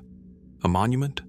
Or the last silent imprint of a civilization that once believed its island touched the divine? As the burial mounds of Dilmun rest like ancient whispers beneath the skies of Bahrain, our journey takes us further south, into the misty realms of origin and legend. Here, in the highlands of Yemen and the wind-swept plateaus of southern Arabia, the name Qahtan echoes through both history and myth, a name said to be the root of ancient Arab identity, linked to powerful tribes, lost kingdoms, and civilizations that rose and fell before the dawn of recorded time. Yet despite its significance, the true story of the lost tribes of Qahtan remains veiled in silence. According to Arab genealogical tradition, the people of Qahtan were among the earliest Arabs, al-Arab al-Ariba, the pure or original Arabs, said to descend from a forefather named Qahtan, often equated with Joktan in biblical tradition. They are thought to have inhabited the southern Arabian Peninsula as far back as the 2nd millennium BC, perhaps earlier. From the ancient cities of Marib, Shabwa, and Zafar, they formed powerful kingdoms: Sheba, Himyar, Kataban, and Hadramaut, names that still shimmer with echoes of spice-laden caravans, towering dams, and incense trails that stretched from the Red Sea to the heart of Mesopotamia. But for all their supposed importance, we face a peculiar dilemma. There is no singular Qahtani empire, no universally accepted archaeological footprint tying all these tribes together. Instead, what we find are fragmented ruins, scattered inscriptions, and references in later texts. A network of civilizations, without a center, a people of deep memory, yet shallow evidence. Who were the true Qahtanis? And why does their history seem to dissolve the closer we draw to its roots? The Sabaeans, among the most famous of the southern kingdoms, were likely Qahtani in origin. They constructed the Marib Dam, an engineering marvel of the ancient world, and ruled vast stretches of Arabia between the 9th century BC and the 3rd century AD. Yet even in the Sabaean inscriptions, written in the elegant Musnad script, there is no explicit mention of Qahtan. The concept seems to emerge later, as part of a reconstructed lineage passed down through oral traditions and Islamic-era genealogies. Did the Qahtanis exist as a unified ethnic group? Or are they a retroactive invention, an umbrella term applied to diverse southern tribes whose real histories were more fragmented, more localized, and eventually blended by centuries of migration and memory? Some scholars believe that the Qahtan narrative served a deeper social function during the early Islamic period, a way to distinguish southern Arab tribes from their northern counterparts, the Adnanis, who traced their ancestry to Ishmael. In this view, the story of Qahtan is not just history, it's identity, forged in mythic time. But not all agree. Certain archaeological discoveries suggest that Qahtani tribes may have left behind more than tradition. In the highlands of Yemen, petroglyphs and inscriptions predating the Sabaean period hint at older cultural strata, religions, rituals, and languages that have yet to be fully deciphered. What little we have points to a sophisticated society: temples aligned with stars, burial sites shaped by sacred geometry, and references to deities whose names do not appear elsewhere in the Semitic pantheon. Could these belong to the ancestral Qahtanis before the rise of known kingdoms? There are also tantalizing references in foreign sources. Assyrian and Babylonian records mention tribes from the Arabia of the South who paid tribute or resisted imperial expansion. Greek and Roman geographers like Ptolemy and Strabo spoke of Arabian tribes living in fertile mountainous regions, describing peoples whose customs were distinct from those of the north. But none of these sources use the name Qahtan. They speak instead in fragments and proxies, hinting at something larger just beyond the edges of the map. Even more intriguing are the tribal migrations. According to tradition, several Qahtan tribes, such as Azd, Lakham, Jubbah, and Kinda, migrated north over centuries, some founding dynasties in Syria, Iraq, and beyond. The Kinda, for instance, briefly established a kingdom in Central Arabia. The Lakhmids became powerful clients of the Sasanian Empire, ruling from Al-Hira. If these tribes were indeed Qahtan, then the people of Qahtan did not disappear.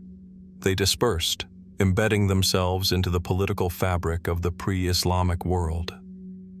But again, the archaeological trail is faint. Oral histories remain rich. Poets and storytellers of the Arabian Peninsula still recount tales of heroic Qahtan warriors, noble ancestors, and cities lost to time. One such tale speaks of Iram of the Pillars, a city of unmatched splendor believed by some to have been built by a tribe descended from Qahtan. Whether Iram was real or myth, its connection to Qahtan lineage reinforces how deeply this ancient ancestry permeates Arab cultural memory. And yet, as we follow the faded legacy of the Qahtan tribes across the shifting sands of southern Arabia, another name rises quietly from the coastal haze of the Persian Gulf. A name once spoken by Greek historians and Roman merchants, now nearly erased from collective memory. A city of wealth, power, and architecture so impressive it seemed to defy the desert itself. And then, silence. This is the story of Gerrha, a lost civilization whose death came not with fire or conquest, but with something far more puzzling: total disappearance. Somewhere near the eastern shores of what is now Saudi Arabia, not far from modern-day Hofuf or Qatif, Gerrha once stood. Ancient sources describe it as a city of gleaming walls, made not of mud brick or stone, but of salt blocks, bound together with oil to resist erosion. A city that commanded the maritime routes of the Persian Gulf, linked overland by caravan networks that stretched to Mesopotamia, Arabia, and even India. According to Strabo, the Greek geographer of the 1st century BC, the people of Gerrha grew rich trading spices, incense, pearls, and precious metals. Their wealth rivaled that of Babylon. But today, Gerrha is missing. No towering ruins, no preserved temples, no writing system uncovered. Its precise location remains uncertain, debated by scholars for decades. Some place it beneath layers of sand in eastern Arabia. Others believe its remains lie beneath later settlements, lost to time, erosion, or coastal retreat. A civilization praised for its splendor and strategic might simply vanished. What happened? We know that Gerrha was not a myth. It appears in numerous classical sources, including writings by Pliny the Elder, Ptolemy, and the aforementioned Strabo. These texts mention its fortified walls, advanced irrigation, and economic strength. It was said to be inhabited by Chaldean exiles, possibly suggesting a blend of Mesopotamian and Arab cultures. But beyond these brief descriptions, nothing more is certain. No first-hand records from Gerrha have survived. No inscriptions, no royal names, just echoes in the writings of others. Archaeological attempts to locate the city have produced intriguing results. Some scholars connect Gerrha to the Thaj site in eastern Arabia, where a large ancient city, complete with defensive walls and complex urban planning, was excavated. Among its most notable discoveries, the Thaj gold coffin, an ornate funerary object dating to around the 1st century BC, containing the remains of a young noblewoman. The richness of the burial suggests elite status. Could this be Gerrha's aristocracy, or a rival power? Other candidates for Gerrha's location include the island of Tarut, a center of trade and settlement since at least the Bronze Age, and the inland site of Hofuf, long revered for its oasis and strategic position. but no definitive link has yet been established. And then there's the most haunting aspect of all. Gerrha's disappearance seems to have left no historical wake. Unlike the fall of Babylon, the collapse of Petra, or the absorption of Dadan and Lihyan into larger empires, Gerrha fades from the historical record without mention of siege, invasion, or disaster. Its neighbors, Persians, Romans, and later Arab chroniclers, do not record its fall. Why? One theory suggests that Gerrha's prosperity was rooted in trade routes that eventually shifted or collapsed, especially with the rise of Palmyra, Hatra, and later Islamic coastal cities. As maritime navigation improved and empires centralized control over commerce, cities like Gerrha may have lost their relevance and their lifeblood. Others suggest environmental causes. The Gulf coastline has shifted dramatically over millennia, shaped by rising sea levels, desertification, and salt encroachment. If Gerrha truly was built with salt-based architecture, as the Greeks claimed, it may have been particularly vulnerable to long-term erosion. A single change in wind or sea patterns might have reduced a thriving city to ruins in a matter of decades, its fragile walls dissolved into the earth. But there are more speculative ideas. Some researchers wonder if Gerrha was not just a city, but a confederation of trading outposts, a mobile economic network rather than a single fixed capital. This would explain the difficulty in pinpointing it archaeologically. Others propose that Gerrha may have been intentionally abandoned, perhaps in the face of plague, political schism, or religious transformation. A people who dismantled their own city, leaving little for conquerors to find. And then there are those who look deeper into the salt. The ancient claim that Gerrha's walls were made of salt has often been dismissed as exaggeration. But what if it was true? At least symbolically. Salt, after all, was a precious commodity in the ancient world. Could Gerrha have used it not just as a material, but as a statement? A city that rose from a trade empire, flaunting its wealth in a form that could not endure? A civilization built on transience, meant to dazzle, then disappear?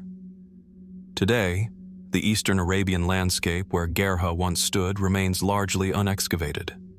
Political sensitivities, development, and environmental challenges have delayed deeper investigation. Yet beneath the sands, beneath the modern towns and oil fields, something ancient waits. Perhaps a temple, a seal, a single inscription bearing the name of a ruler long forgotten. And until it is found, the story of Gerrha remains incomplete. Was it a fleeting utopia? A mercantile empire lost to time? Or a mirage created by ancient writers, embellished, misplaced, and misunderstood? In a region where myths blend seamlessly with memory, and where so much of history lies hidden beneath the dunes, the silent death of Gerrha remains one of Arabia's most tantalizing enigmas. And we are left to wonder what truth still sleeps beneath the salt and sand. As the silent ruins of Gerrha fade into the haze of the Gulf's eastern shores, we turn south again, into the highlands of Yemen, where mountains rise like jagged sentinels and valleys fold into ancient terraces. This is a land of deep memory, where layer upon layer of civilizations have left their marks in stone, language, and myth. And here, tucked within the rugged heart of Arabia, a strange and little-known mystery endures, one carved not into walls or tombs, but into faces. They are known simply as the stone heads of Yemen. Scattered across remote archaeological sites and museum collections, these carved heads range from the size of a fist to the size of a melon. They are made of stone, limestone, sandstone, and sometimes basalt, weathered and fractured by centuries of exposure. Some are stylized and angular, others eerily lifelike. They bear human features, noses, brows, mouths, sometimes even carefully etched beards or headdresses. And yet they are detached, literally. No bodies have ever been found, no clear context, no inscriptions, no walls to anchor them, just heads. What were these heads meant to represent? Estimates date many of them to the first millennium BC, aligning them with the great kingdoms of ancient Yemen, Saba, Qahtan, Himyar, societies known for their advanced architecture, incense trade, and complex religious systems. Yet the heads don't quite match the established iconography of those civilizations. They are simpler, more primitive in some cases, perhaps older, or from a parallel undocumented cultural current. Some were found in the region around Ma'rib, ancient capital of Saba, while others have emerged from highland villages or remote valleys where excavation has barely begun. A few were unearthed during construction projects, given no special attention until curious eyes noticed the chiseled features. Others, worn smooth by time, have been passed down in local communities, regarded as ancestral relics or even protective talismans. Scholars have struggled to categorize them. Are they funerary artifacts, meant to preserve the identity of the dead? Were they offerings to the gods? Did they once sit atop wooden or clay bodies now lost to decay? Or are they something else entirely? There is little agreement. Unlike Egyptian statues or Mesopotamian stelae, these heads carry no inscriptions, no names, no prayers, no dates. And while their expressions vary, some serene, others stern, there is a haunting uniformity to their silence, as if they were never meant to speak, only to watch. What culture produces such objects? And why has it left so little else behind? One theory suggests that the stone heads are remnants of ancestor veneration, a practice widespread in ancient Arabia. Perhaps these were memorial markers, placed in shrines or family compounds, serving as a point of connection between the living and the dead. In the highland traditions of southern Arabia, lineage and ancestry remain deeply rooted values even today. Could these heads be the earliest material echoes of a belief that still lives on in custom, if not in form? Another interpretation links the heads to tribal or religious symbols, perhaps representing spirits, deities, or guardian figures. Some bear features that are exaggerated or abstracted: wide eyes, unnaturally long noses, or flat foreheads. Could these have conveyed not the likeness of a person, but the essence of something spiritual, a protector, a watcher? And then there are more speculative ideas. Some researchers have noted the stylistic similarities between the Yemeni heads and those found in other distant regions, such as Neolithic Europe, the Levant, or even early South Arabian coastal cultures. Could this imply cultural diffusion or parallel development? Were the stone heads part of a wider, pan-regional tradition of ritual portraiture now largely lost? Still others suggest a more unsettling possibility: that we are looking at fragments of a forgotten civilization, one that predated the Sabaeans, perhaps going back to the 2nd millennium BC or earlier. A culture whose language, customs, and religious practices have not survived, leaving only these mute remnants, disembodied, uncontextualized, and largely ignored. If true, then the heads are not merely artistic objects, they are clues to a society whose story has not yet been told. And what of the symbolism of the head itself? Across the ancient world, the human head was often seen as the seat of the soul, the point of consciousness, identity, and divine connection. To preserve the head was to preserve the self. In other cultures, detached heads were used to honor, to threaten, to mark transitions between life and death. Were the stone heads of Yemen part of such a tradition, used in rites of passage, transformation, or remembrance? Or were they simply artistic, expressions of identity, community, or status? A gallery of ancestors, long since unmoored from their names? For now, the mystery remains open. The heads reside in museums and private collections, some catalogued, others not. Their origins often unclear, their meaning speculative. Excavations in the highlands of Yemen have slowed due to ongoing conflict and difficult terrain, leaving vast stretches of ancient land untouched. What more lies buried in the valleys, in caves, in walls, in long-abandoned temples waiting to be uncovered? Were these heads meant to be part of something greater? A ritual structure, a sacred arrangement, a chorus of stone faces meant to endure long after their creators had gone? We do not yet know, but they remain, watching. And so we are left with a question, as timeless and unresolved as the carvings themselves.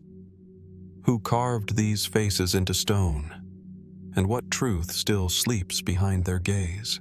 As the stone faces of Yemen stare eternally into the silence of forgotten highlands, our path winds south once more, into a land of steep escarpments, fertile valleys, and shifting desert sands. This is Najran, a crossroads between Arabia's southern kingdoms and the northern empires of old. A place where history and belief have always intertwined. And beneath its surface, hidden under layers of sand and memory, lie some of the most enigmatic structures in the region, the underground tombs of Najran. To the casual observer, they are unremarkable at first, low mounds or sunken pits scattered across the outskirts of the modern city. But as you descend into these subterranean spaces, a different world emerges. Carved chambers stretch beneath the earth, their entrances narrow, almost concealed. Inside, the air grows still, the temperature drops, and silence envelops everything. The tombs are hewn directly into the bedrock, some simple, others more complex, with multiple rooms, niches carved into the walls, and stone benches likely intended for the resting of the dead. Most lack decoration. There are no vivid murals, no elaborate sculptures like those found in neighboring cultures. But here and there, a symbol is etched into the wall, a name, a mark, or something less decipherable. Archaeologists have long known that Najran was an important cultural and religious center in antiquity. Positioned along the incense route, it connected the southern kingdoms of Himyar, Qahtan, and Hadramaut with the Levant and Mesopotamia. By the 1st century BC, Najran had become a bustling oasis town, home to temples, markets, and mixed communities of pagans, Jews, Christians, and later Muslims. It was a meeting point of civilizations, philosophies, and powers. But the origins of these tombs remain unclear. Some date them to the early Himyarite period, around the 1st century BC to 3rd century AD. Others believe they may be older still, perhaps pre-Himyarite, linked to lesser-known tribal cultures that once moved through this region before any kingdom laid claim to it. What complicates the picture is how little documentation exists.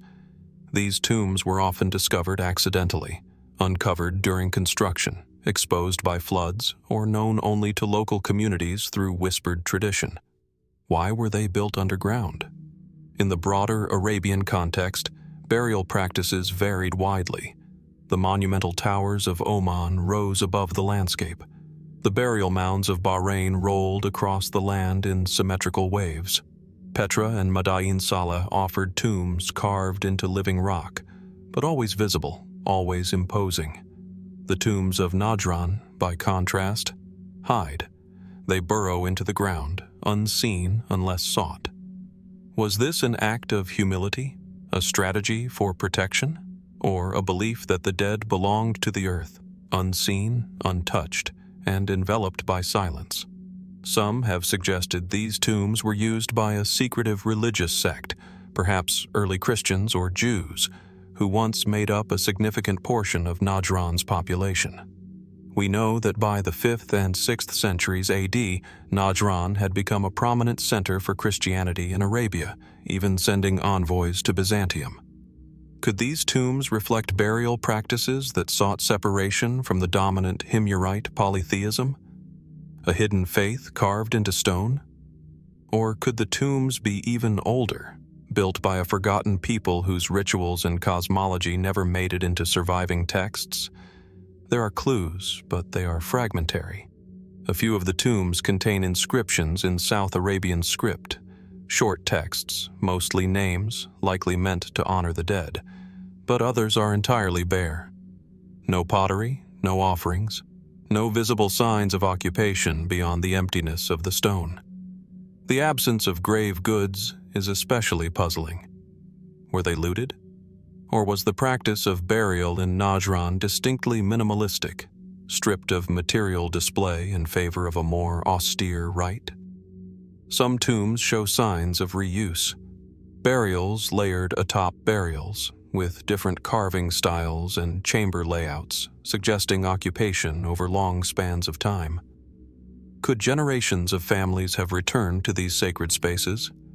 Or did later peoples repurpose the tombs of those who came before, unaware of their original builders? Then there are the more speculative theories. Some researchers have proposed that the tombs may have served dual purposes, not only for burial, but as sanctuaries, ritual chambers, or even early underground dwellings. The stone benches could have been used for both the dead and the living, hosting rites of remembrance or rites of passage. Others point to their seclusion as a clue. Perhaps these were tombs of exile, reserved for the outcast or the unclean, placed beyond the margins of the living world. A few more esoteric voices have drawn comparisons to burial practices in distant lands, suggesting links, however tenuous, to Mediterranean catacombs, or even to the underground tombs of the Levant. Cultural diffusion? Convergent tradition? Or coincidence? Whatever the answer, one thing remains clear. The tombs of Najran are not yet fully understood. Even today, many remain unstudied. War, development, and limited access have slowed exploration. Local accounts speak of additional sites, sealed tombs hidden in rocky outcrops, chambers buried beneath date groves, or stone-lined corridors that vanish into the hills. Are these exaggerated stories, or parts of a much larger necropolis still waiting to be unearthed? In Najran, the past is not buried beneath grandeur. It is buried in shadows, in the silence of stone, in chambers carved for reasons we have yet to decipher. These tombs do not speak in epic narratives or grand inscriptions. They whisper, they conceal, and perhaps they remember something we've forgotten. Why were they hidden? Who was meant to find them? And what truths still linger in the cool, still dark beneath Najran's sunlit soil? As we emerge from the hushed depths of Najran's underground tombs, our journey carries us westward, into the heart of Central Arabia, where the desert stretches like an ocean of wind-blown silence. Amid the soft ridges of ochre sand and scattered basalt hills lie the ruins of Qaryat Al-Faw, a once flourishing city now buried beneath centuries of dust and forgotten splendor. At first glance, the site appears as a scattered field of weathered stone and collapsed walls. But as archaeologists have uncovered layer upon layer, a more complex picture has emerged.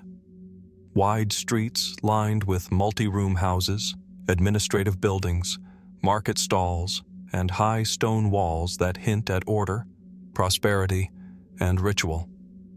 And at the heart of it all, hidden between the everyday structures of commerce and life, stand the remains of religious buildings, temples, shrines, and sanctuaries that speak of beliefs long lost to time. But what exactly did the people of Qaryat Al-Faw worship? And why are their sacred spaces so difficult to interpret? Dating back to at least the 4th century BC, Qaryat Al-Faw was the capital of the Kinda Kingdom, a powerful tribal confederation that once dominated large parts of central and southern Arabia. Strategically located at the convergence of ancient trade routes, the city became a thriving center for the exchange of goods, ideas, and, perhaps most intriguingly, spiritual traditions. Within the ruins, Archaeologists have identified multiple structures believed to be temples or ritual enclosures. These buildings differ subtly from the surrounding domestic architecture. They are larger, more deliberately aligned, and in some cases, built atop raised platforms.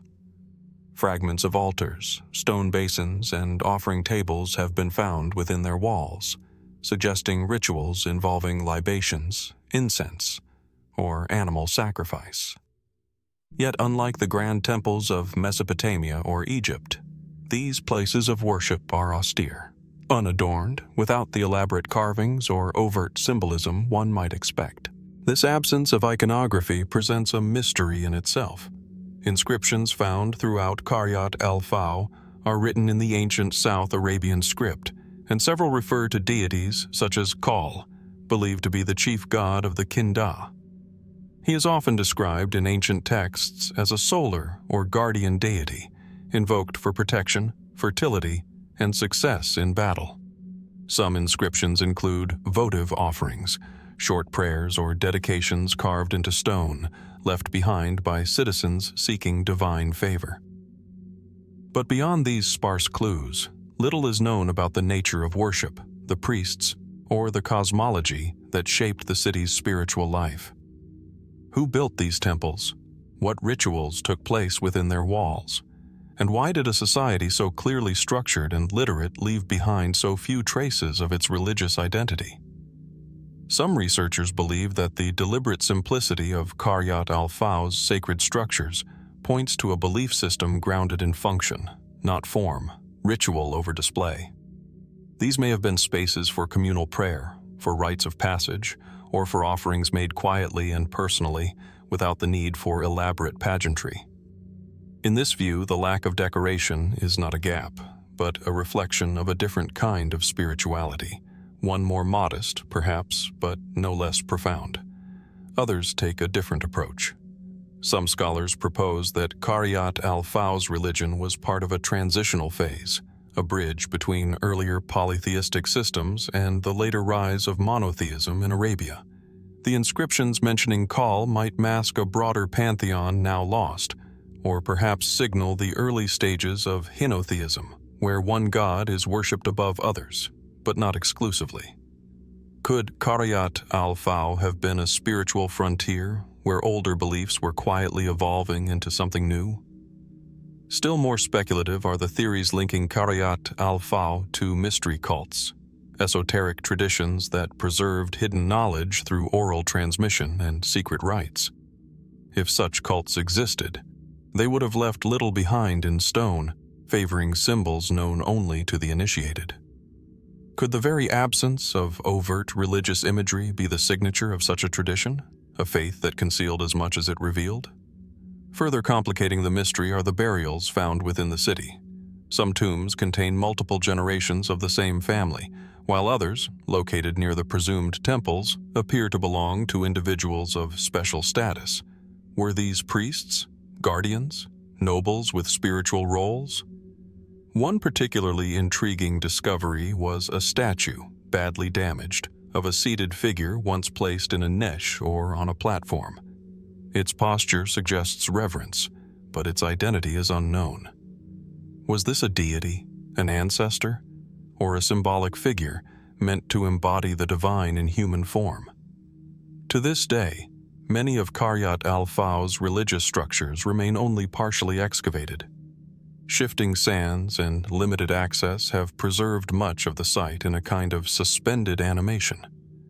What more lies buried beneath its weathered stones? A sacred text? A temple fresco?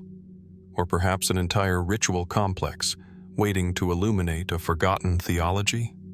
What is clear is that the people of Qaryat al-Faw lived lives steeped in ritual, order, and meaning. Their city was not just a hub of trade and power, it was a spiritual landscape shaped by beliefs we are only beginning to understand. And so we are left with a paradox. Temples with no idols, inscriptions with no doctrine, rituals with no clear mythology. What faith burned in the hearts of Qaryat al-Faw's citizens beneath the desert sun? and what sacred truths might still lie hidden beneath the quiet stones of their forgotten sanctuaries. As we leave behind the austere sanctuaries and silent inscriptions of Qaryat al-Faw, a deeper question begins to form, one that reaches beyond stone temples and forgotten gods. For this city was once the heart of a kingdom, a beacon of power in Central Arabia, and just as suddenly as it rose, it vanished. No dramatic conquest, no great fire or flood, just silence. This is the enigma of the Kingdom of Kinda, a tribal confederation that once held sway over vast swaths of the Arabian Peninsula, uniting warring clans under a single royal banner. A kingdom that dared to govern the center of Arabia, and then, almost without warning, collapsed. But why? The Kinda were not like the empires of Mesopotamia or the Nile. They left behind no ziggurats or palaces of gold. Their rule was not imposed by cities walled in grandeur, but by alliances forged through negotiation, marriage, and influence over trade. Emerging sometime in the late 5th century AD, their rise is tied closely to Qaryat al-Faw and other regional centers, where inscriptions name their kings and record their presence as more than myth.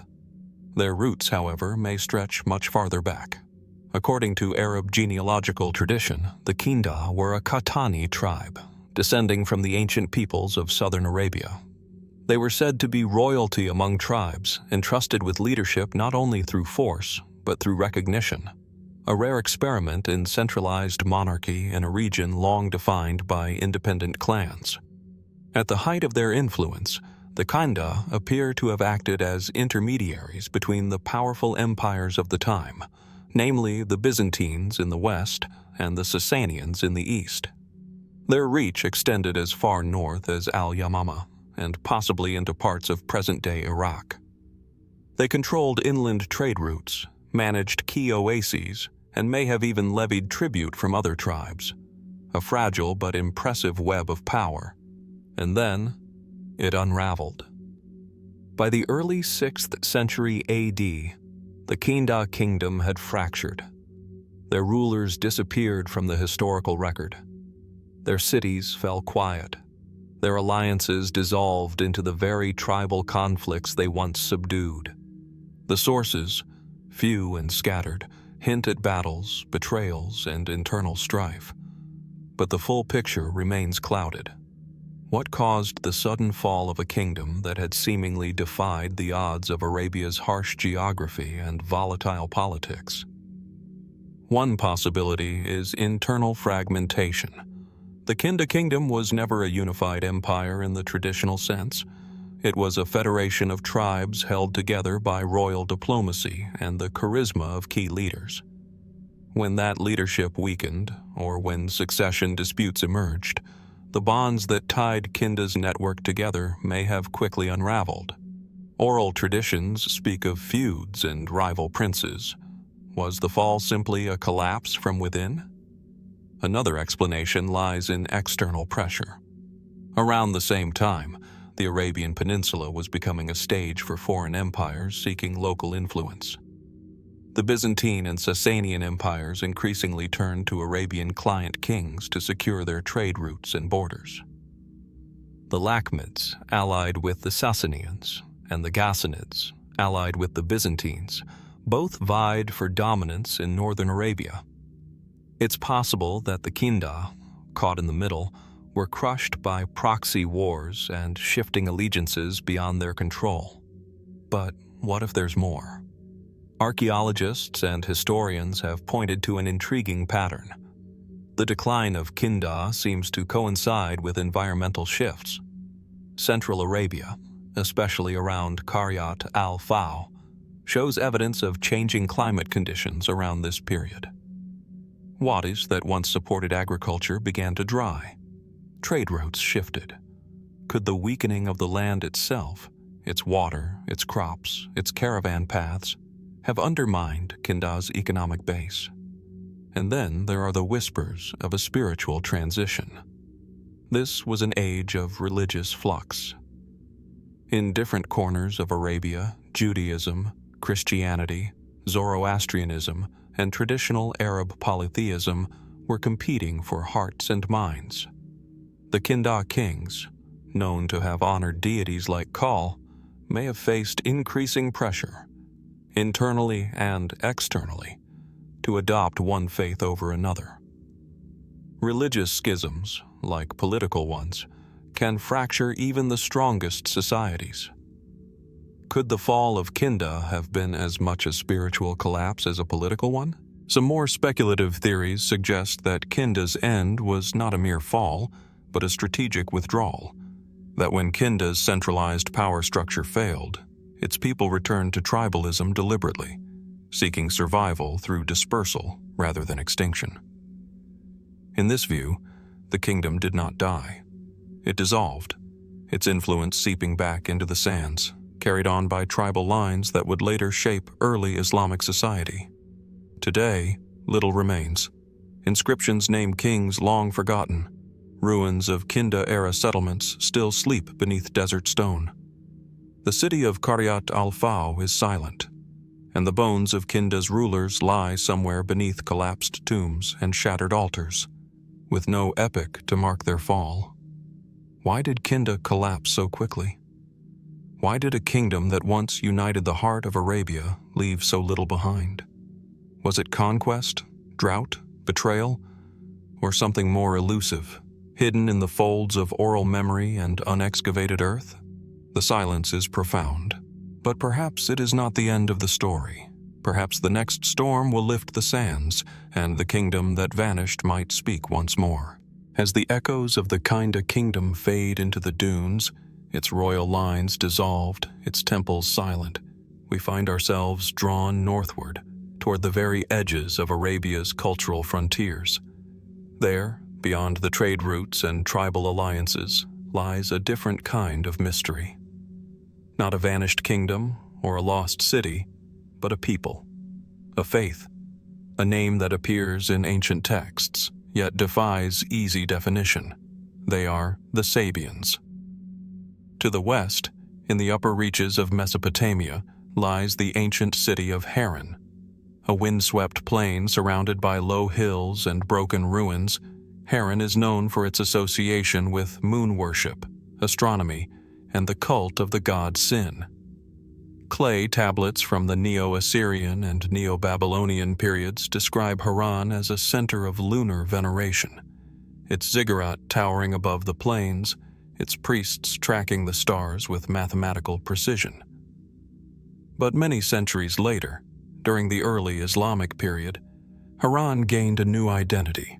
It became known as the home of the Sabians, a mysterious religious group mentioned in the Quran alongside Jews and Christians.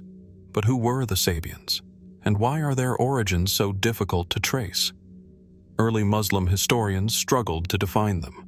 Some described the Sabians as star worshippers, others as monotheists with a deeply esoteric doctrine. Their rituals reportedly involved baptism, prayer at specific celestial hours, and the reverence of planetary spirits. They were said to possess ancient texts. Some claim them to be the followers of Enoch, others of Hermes Trismegistus, or even remnants of the religion of Abraham. What is striking is how often the Sabians were described as keepers of knowledge. Greek, Persian, and Indian scientific works were preserved, translated, and commented upon by Sabian scholars, especially during the Abbasid Golden Age. Figures like Thabit ibn Qurra, a brilliant mathematician and astronomer, were identified as Sabians from Harran. Their temples became observatories, their prayers, a kind of cosmic liturgy. Yet despite their influence, the Sabians remain enigmatic. Their texts have not survived. Their theology is uncertain, and even their name, Sabiun in Arabic, may have been applied retroactively to different groups who shared similar beliefs or practices. Some scholars argue that the Harranian Sabians were neo-pagans, carefully adopting the Sabian label to gain protected status, dhimmi, under Islamic rule. According to this theory, the Harranians preserved a pre-Islamic astral cult, adapting it to survive by aligning themselves with a term mentioned in the Quran.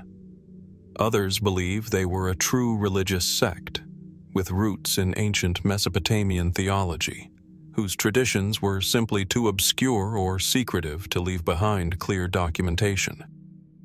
But the mystery deepens when we look beyond Harran, into Arabia itself. In southern Iraq and along the marshes of the lower Euphrates, we find another group often identified as Sabians, the Mada'ins. To this day, Mada'ins exist as a small, persecuted religious minority, with their own sacred language, script, and scriptures. They practice frequent baptism in flowing water and revere figures like John the Baptist as central to their belief system. Their theology is dualistic, emphasizing the struggle between light and darkness, spirit and matter. The Mada'ins have always rejected association with other faiths. They deny links to Islam, Christianity, or Judaism. And yet, Islamic texts sometimes labeled them as Sabians as well, possibly due to their rituals of purification or because their beliefs were simply unfamiliar. Could the Mada'ins and the Harranians have shared a common root? A broader Sabian current that once ran through Arabia and Mesopotamia, now fragmented into isolated groups with overlapping symbols but divergent doctrines? Some researchers speculate that both may descend from a far older astral religion, a worldview in which the stars, planets, and cycles of the heavens were seen not as distant objects, but as living forces connected to the fate of the soul. This view echoes not only in the Harranian records, but also in pre-Islamic Arabian poetry, in South Arabian inscriptions invoking the sun and Venus, and in the ruins of temples oriented to celestial events.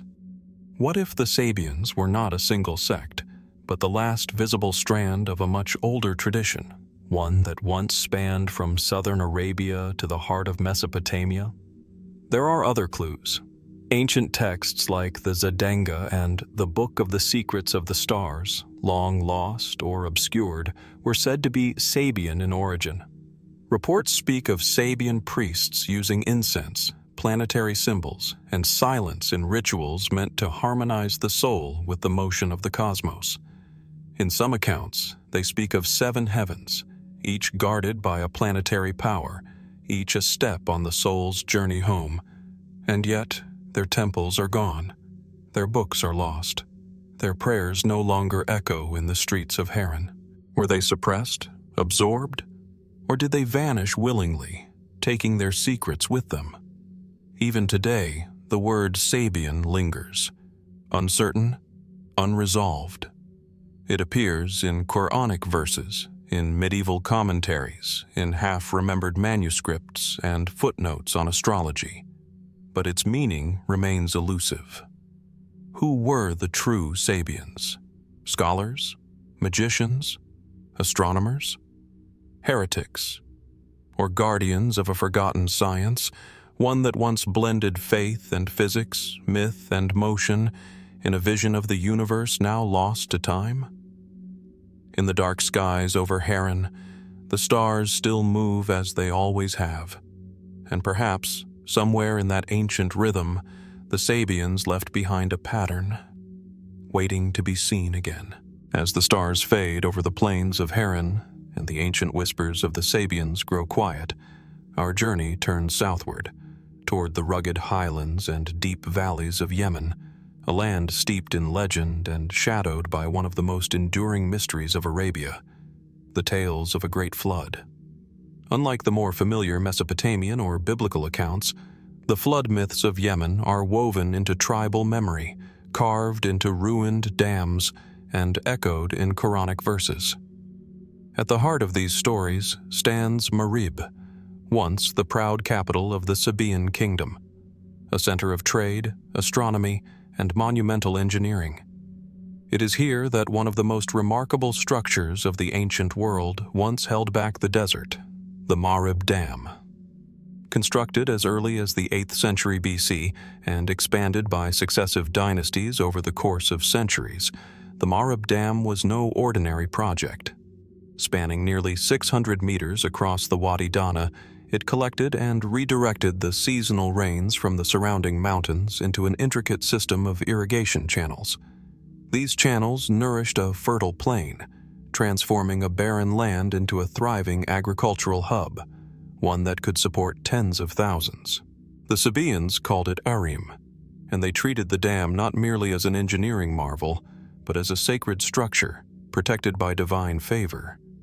Inscriptions on nearby temples speak of the gods of rain and fertility. Offerings were made, ceremonies held, and over generations the dam came to symbolize both prosperity and cosmic order. But something changed. Sometime between the 1st century BC and the 6th century AD, the Marib Dam began to fail. Sediment clogged the sluices, earthquakes cracked the walls, maintenance declined. And then, at last, it broke. And when it did, a flood came. The Quran refers to it directly in Surah Saba, chapter 34, describing the people of Saba as being ungrateful for the blessings they had been given. As punishment, God sent upon them the flood of the dam, Sail al-Arim, a disaster that scattered the Sabaeans, turning their gardens into thorny wastelands and their unity into exile. Archaeological evidence supports the idea of a massive breach, layers of silt, washed-out fields, and an abrupt decline in inscriptions and construction. But is this tale simply a historical memory of infrastructure collapse? Or does it hint at something deeper? Oral traditions in the region, many of them predating Islam, speak of multiple floods, some tied not just to natural failure, but to divine wrath, celestial omens, and vanished peoples. In one legend, the flood was not water, but a sky that darkened for days, followed by rains that seemed unnatural, relentless, suffocating, as if the heavens themselves were unraveling. Other tales describe the ground trembling long before the waters came, as if the land had been warned. Could these be exaggerated memories of real geological events?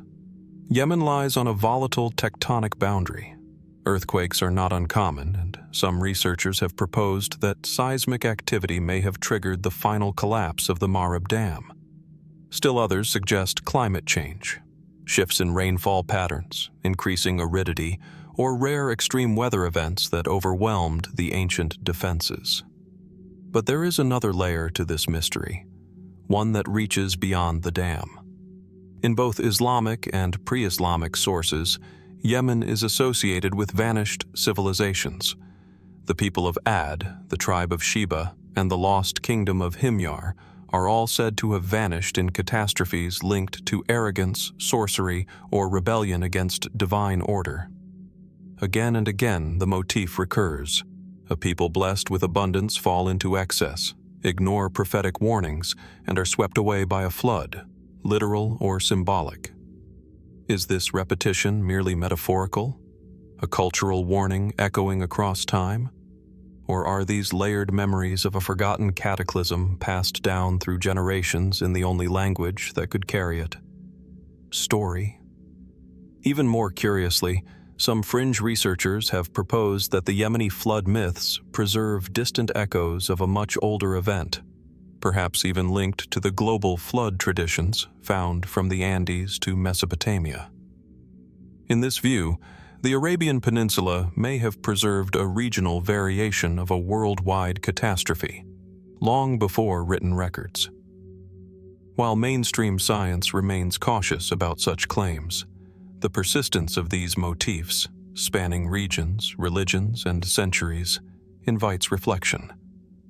The ruins of Marib still stand today, partially restored, yet eerily quiet. The ancient spillways are dry. The stone channels lie cracked and silent beneath the desert sun. And yet, the memory of the flood endures, not just in scripture and archaeology, but in the cautionary tone of Yemeni folklore. What truly caused the flood of Aram? Was it the slow erosion of an empire, the sudden violence of nature, or something else entirely? And if in the vast, sun-scorched plains of eastern Arabia, where the desert seems endless and the horizon stretches like an ancient canvas, the rocks begin to whisper. Not with sound, but with markings. Thousands upon thousands of inscriptions etched into sandstone outcrops, cliffs, and scattered boulders. These are the Hasaitic inscriptions, some of the oldest written records in the Arabian Peninsula, carved into the land by hands long gone, in a script that predates the rise of Arabic and perhaps even the kingdoms we now call ancient. Here, in the region of Al-Hassa, an oasis that has sustained life in this arid region for millennia, we find evidence of a literacy that bloomed in apparent isolation. The script is angular and elegant, not quite Aramaic, not yet Arabic, but bearing hints of both. Some scholars classify it as a variant of ancient North Arabian, while others argue for its distinct identity. It has no clear narrative texts, no known author names. And yet it persists, across hundreds of kilometers, in remote wadis and crumbling rock faces, quietly guarding secrets that history has forgotten. What do these inscriptions say? Some are simple, names, tribal affiliations, blessings, and invocations to deities now lost to time. Others are longer and more cryptic, their full meanings debated. They often speak of travel, passage, and memory, as if meant to mark the presence of a person or a people in a landscape that rarely remembers. The name Hasaitic is a modern convention tied to the region in which most of these writings were first found. But the people behind them remain nameless, their language extinct, their identity uncertain. How could a script flourish so widely without leaving behind a clearer trace of the civilization that created it? Some scholars suggest the Hasaitic inscriptions were the work of semi-nomadic pastoralists, tribes who roamed the Arabian interior, using writing not for grand literature or administration, but as a tool of personal and religious expression. Others speculate a connection with nearby Dilmun, Gerrha, or Thaj, once thriving cities whose trade routes passed close to this region. If so, the Hasaitic script could represent a merchant class, a fringe culture that left its words on stone while its artifacts were lost to the wind. But here, the questions multiply. The inscriptions often appear alone, not part of cities, temples, or burial grounds. Why such deliberate writing in such desolate places? Were they roadside prayers to traveling gods? Boundary markers for tribal territory? Spiritual graffiti on the edge of the known world? Some even appear alongside strange symbols, sun disks, circles, and linear motifs that resist translation. Are these mere decoration, proto-writing, or signs of a ritual system we no longer recognize? More curiously, the distribution of the Hasaitic script overlaps with what would become, centuries later, centers of Nabataean and early Arabic writing.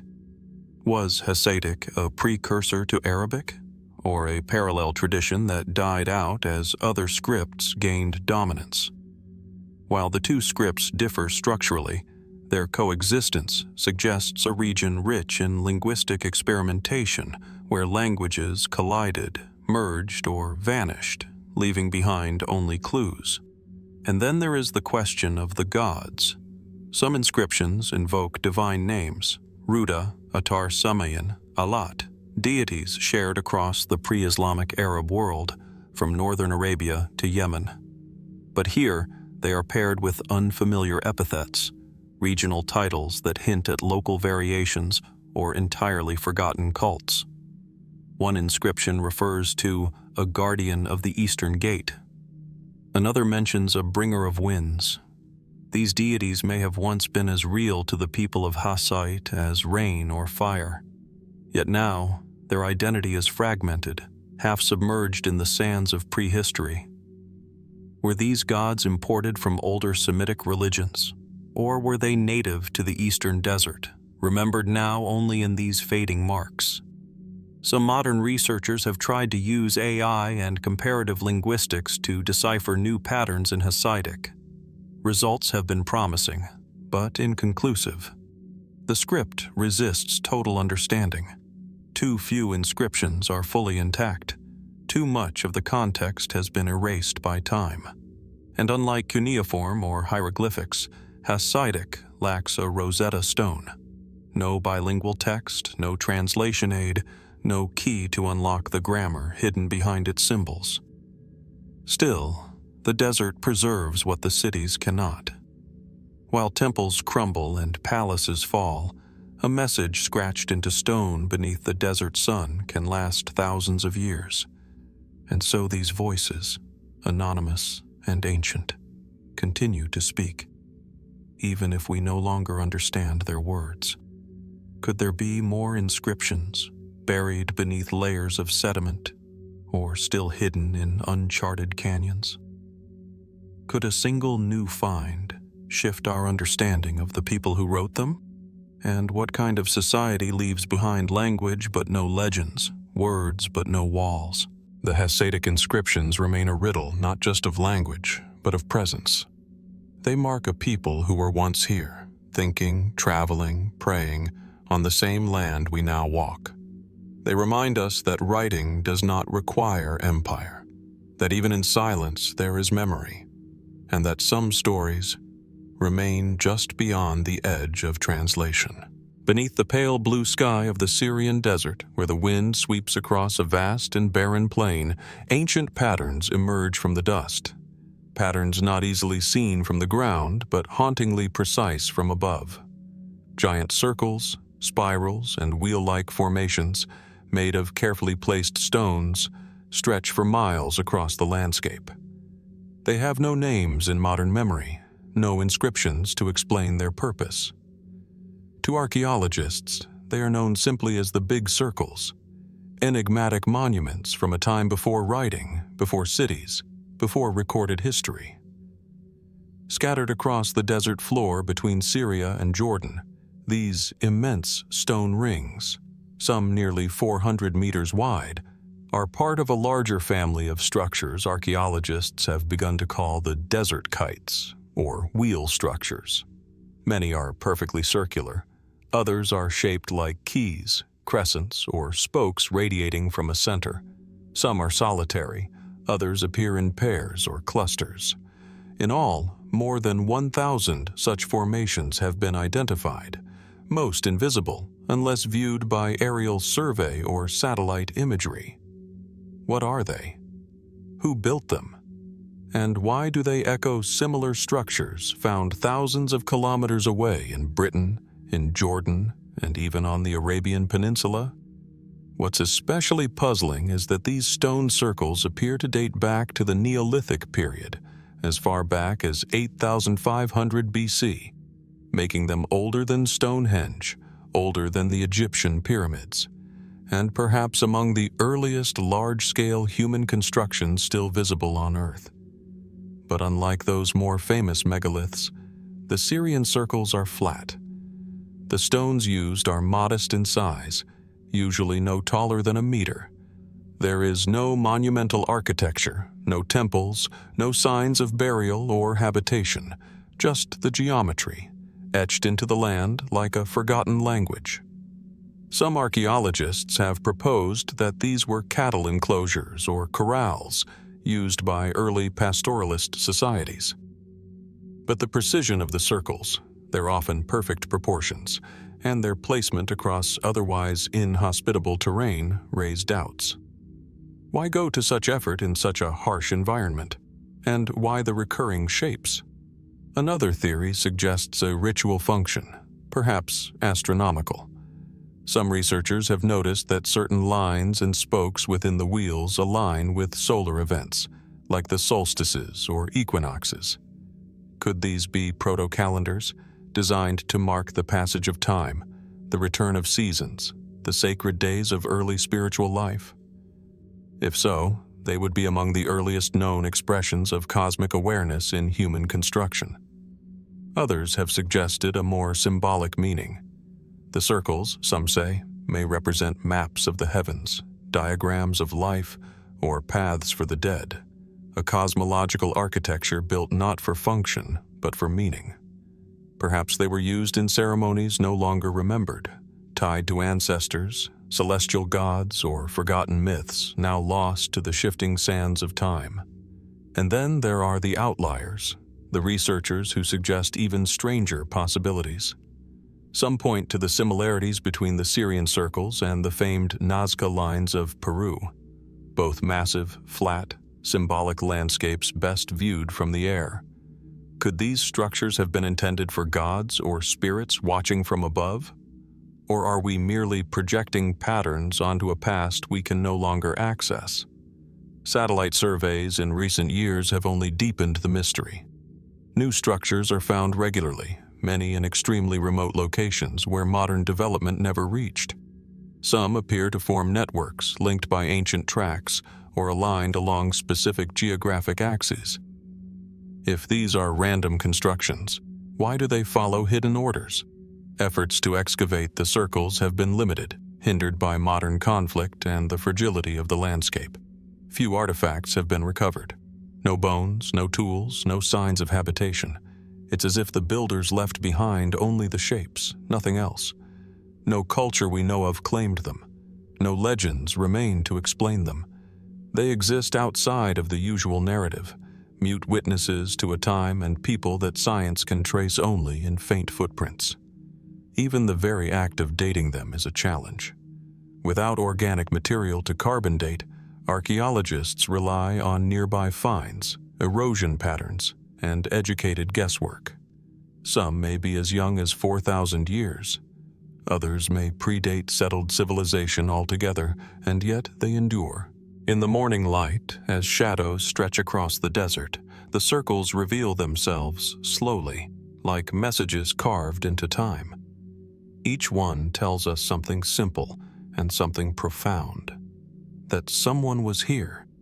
That they saw the world in ways we no longer understand. That geometry and intention mattered to them in ways we still struggle to decode. What drove these early people to leave behind such vast, deliberate marks? Were these sacred boundaries, calendars, or something stranger still? Could they represent a form of early symbolic thinking lost before it could evolve into writing? And most haunting of all, how many more of these circles lie buried under sand, waiting to be rediscovered? How many stories of early human thought have already been lost? Not because they were never told, but because we no longer know how to listen. The Syrian desert holds its secrets well, and in these quiet, circular stones, something very old is still trying to speak. From a distance, the sandstone cliffs of Al-Ula shimmer in the golden light of the Arabian sun, silent, ancient, and immense. As you draw closer, the desert reveals its secrets. Carved meticulously into the rock face are doorways, not to houses or temples, but to tombs. Dozens of them. Some isolated, others grouped like a necropolis carved in stone. Facades etched with precision, crowned by intricate symbols and guarded by time. These are the tomb chambers of Al-Ula, the last remnants of lives once lived and rituals long forgotten. Situated in northwestern Saudi Arabia, Al-Ula was once a vital node on the incense trade route. For centuries, it connected southern Arabia to the Mediterranean world. The ancient city of Gerrha, also known as Mada'in Saleh, served as the southern sister of Petra, constructed by the same Nabataean civilization that carved wonders into the rose-colored cliffs of Jordan.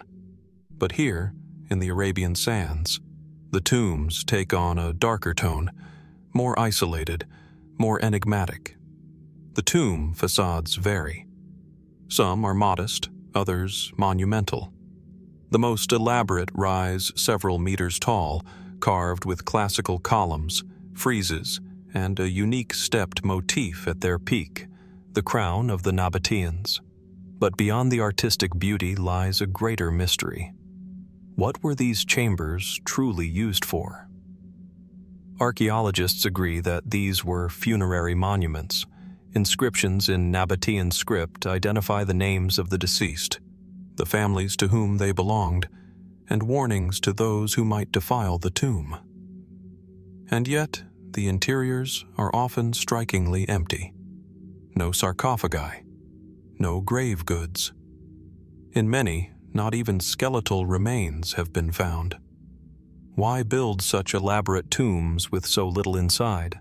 Some believe the tombs were looted over the centuries, emptied by grave robbers who knew the routes well. Others suggest natural decay.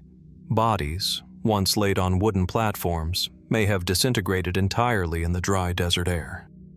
But this does not explain the ritual layout of the chambers: benches carved into the stone, niches that serve no practical purpose, and entryways aligned with celestial bodies. Could these tombs have served more than one function? Were they merely resting places for the dead, or ritual spaces for the living? Recent studies have proposed that the tombs at Al-Ula were not just burial chambers, but sites of recurring ceremony. Some show signs of repeated entry and cleaning. In certain chambers, traces of burning, possibly incense, linger on the walls. The placement of water basins just outside the facades may suggest purification rituals. And then there are the stone platforms, too narrow to sleep on, too specific in orientation to be decorative. Were these altars, seats for mourners, or stages for something more esoteric? And what of the facades themselves?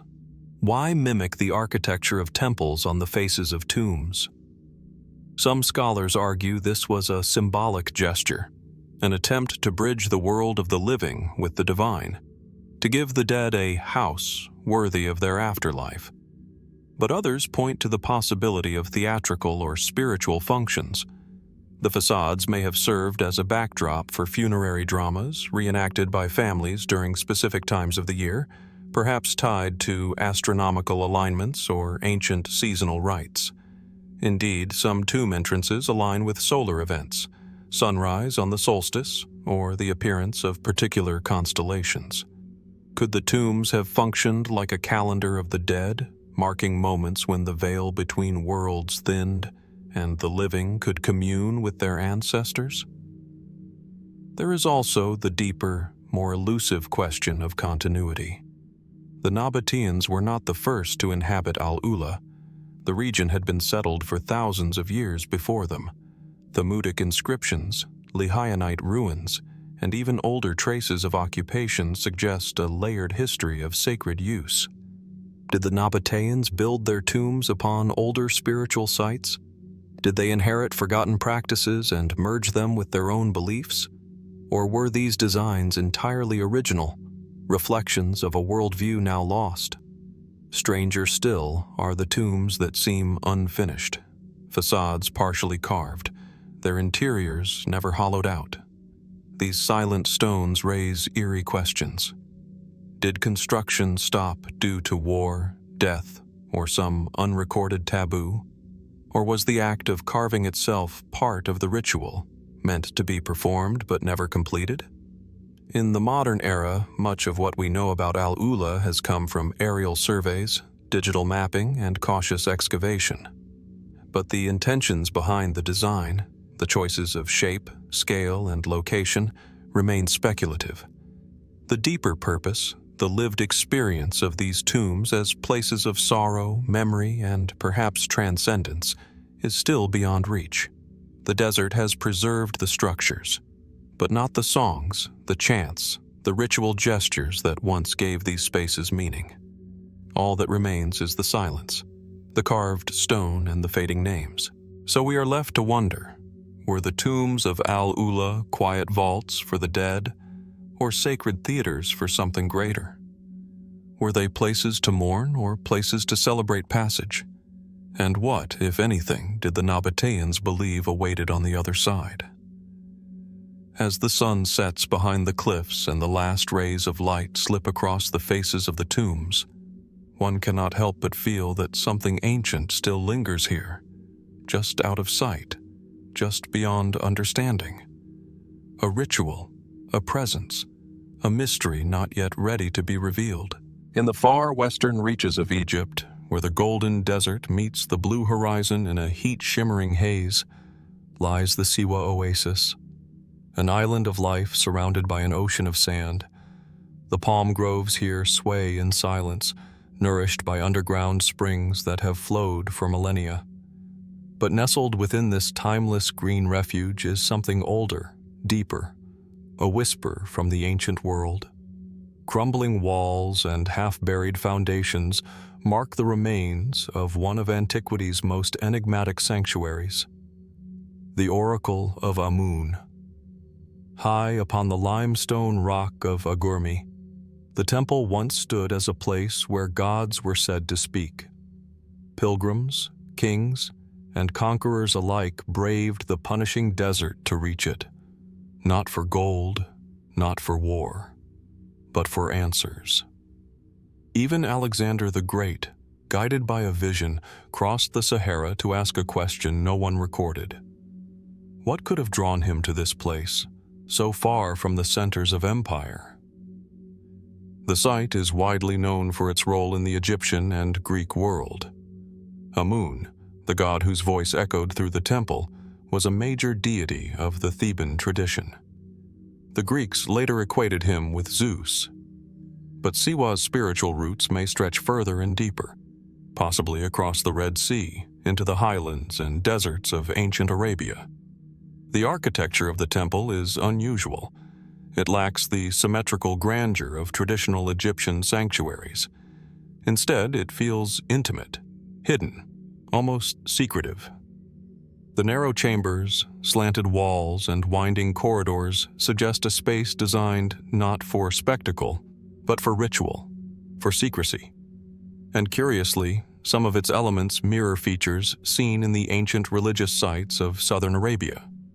Rock-cut sanctuaries in the Hadramaut, hidden groves used for moon worship, and oracle cults believed to channel divine voices through natural phenomena like wind and shadow.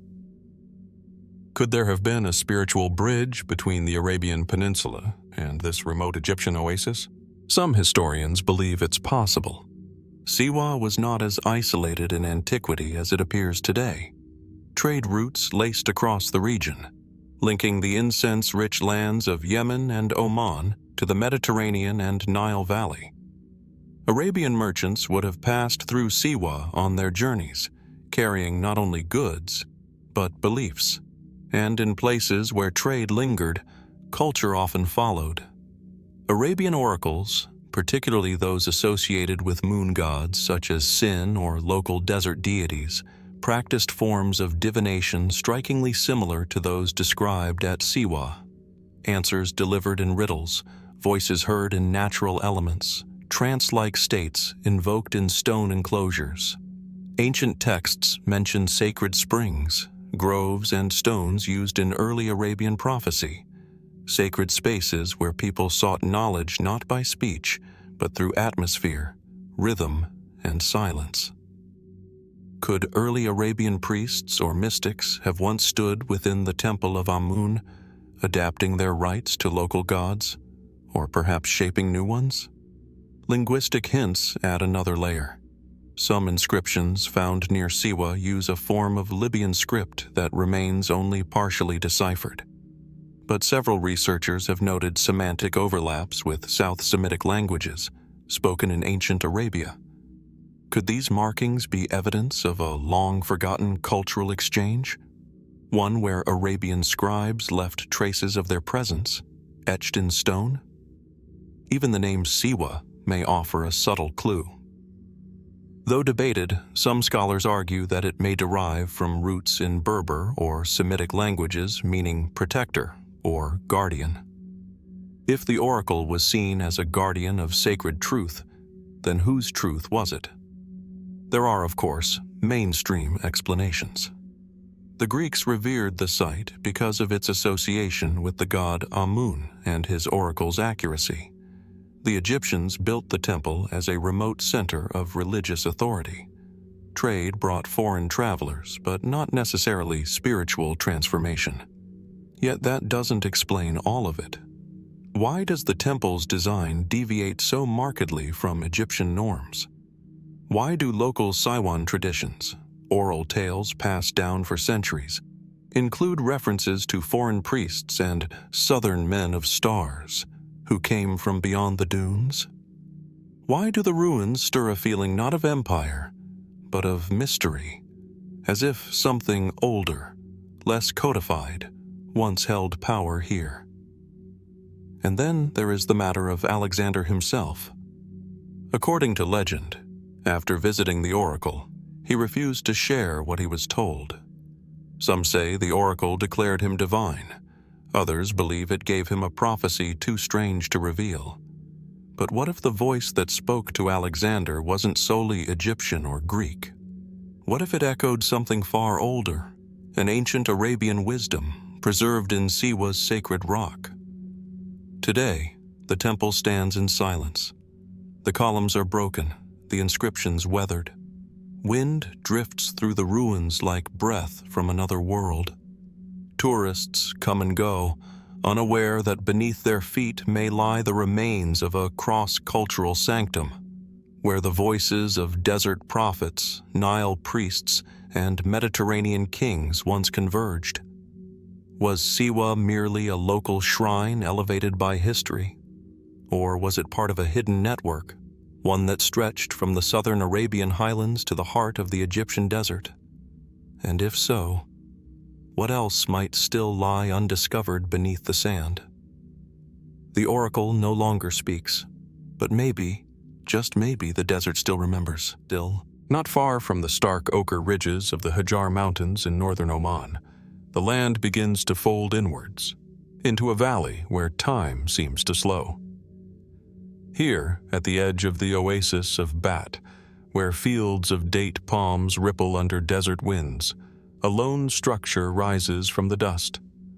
Cracked and sun-bleached, it is circular, solemn, and strangely commanding.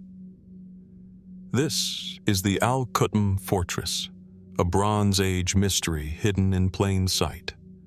From a distance, it looks like an ancient drum, low and solid, made of massive stone blocks stacked in perfect concentric precision.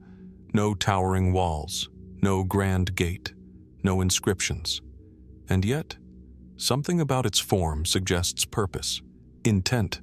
It does not look like a traditional fortress, nor does it fully resemble a temple or palace.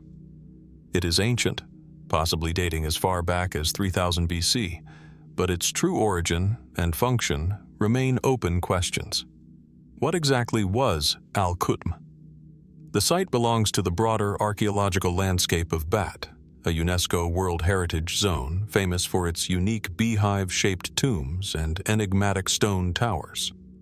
While these other monuments echo funerary practices and communal rituals, Al-Khutm stands apart, literally and symbolically. Its circular shape is unlike any typical fortress design found in Arabia, Mesopotamia, or even Egypt of the same era. There are no defensive ramparts, no strategic high ground, no moat or perimeter. And yet, archaeologists have long referred to it as a fortress. Why? Some believe it served as a protective structure for the agricultural communities that once flourished in this fertile pocket of land. Others suggest it was a ceremonial center, perhaps a sanctuary for seasonal gatherings or tribal councils. Excavations have revealed rooms, passageways, and curious stone installations, yet no definitive signs of combat or royal residence.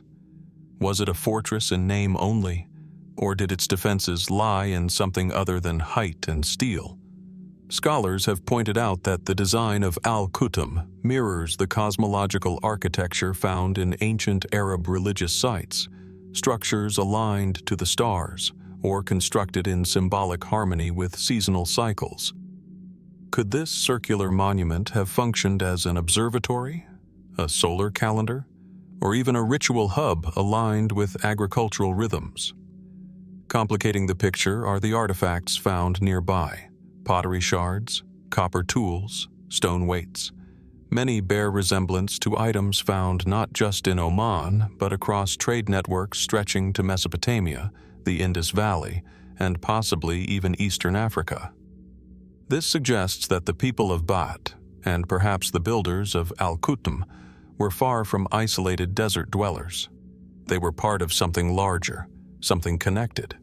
Could Al-Khutm have been a node in a forgotten network of knowledge and commerce, an early Arabian center of coordination rather than conquest?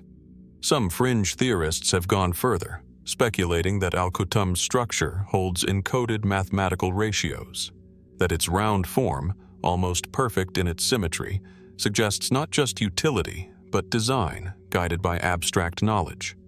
Geometry, astronomy, measurement. These ideas are unproven, but tantalizing.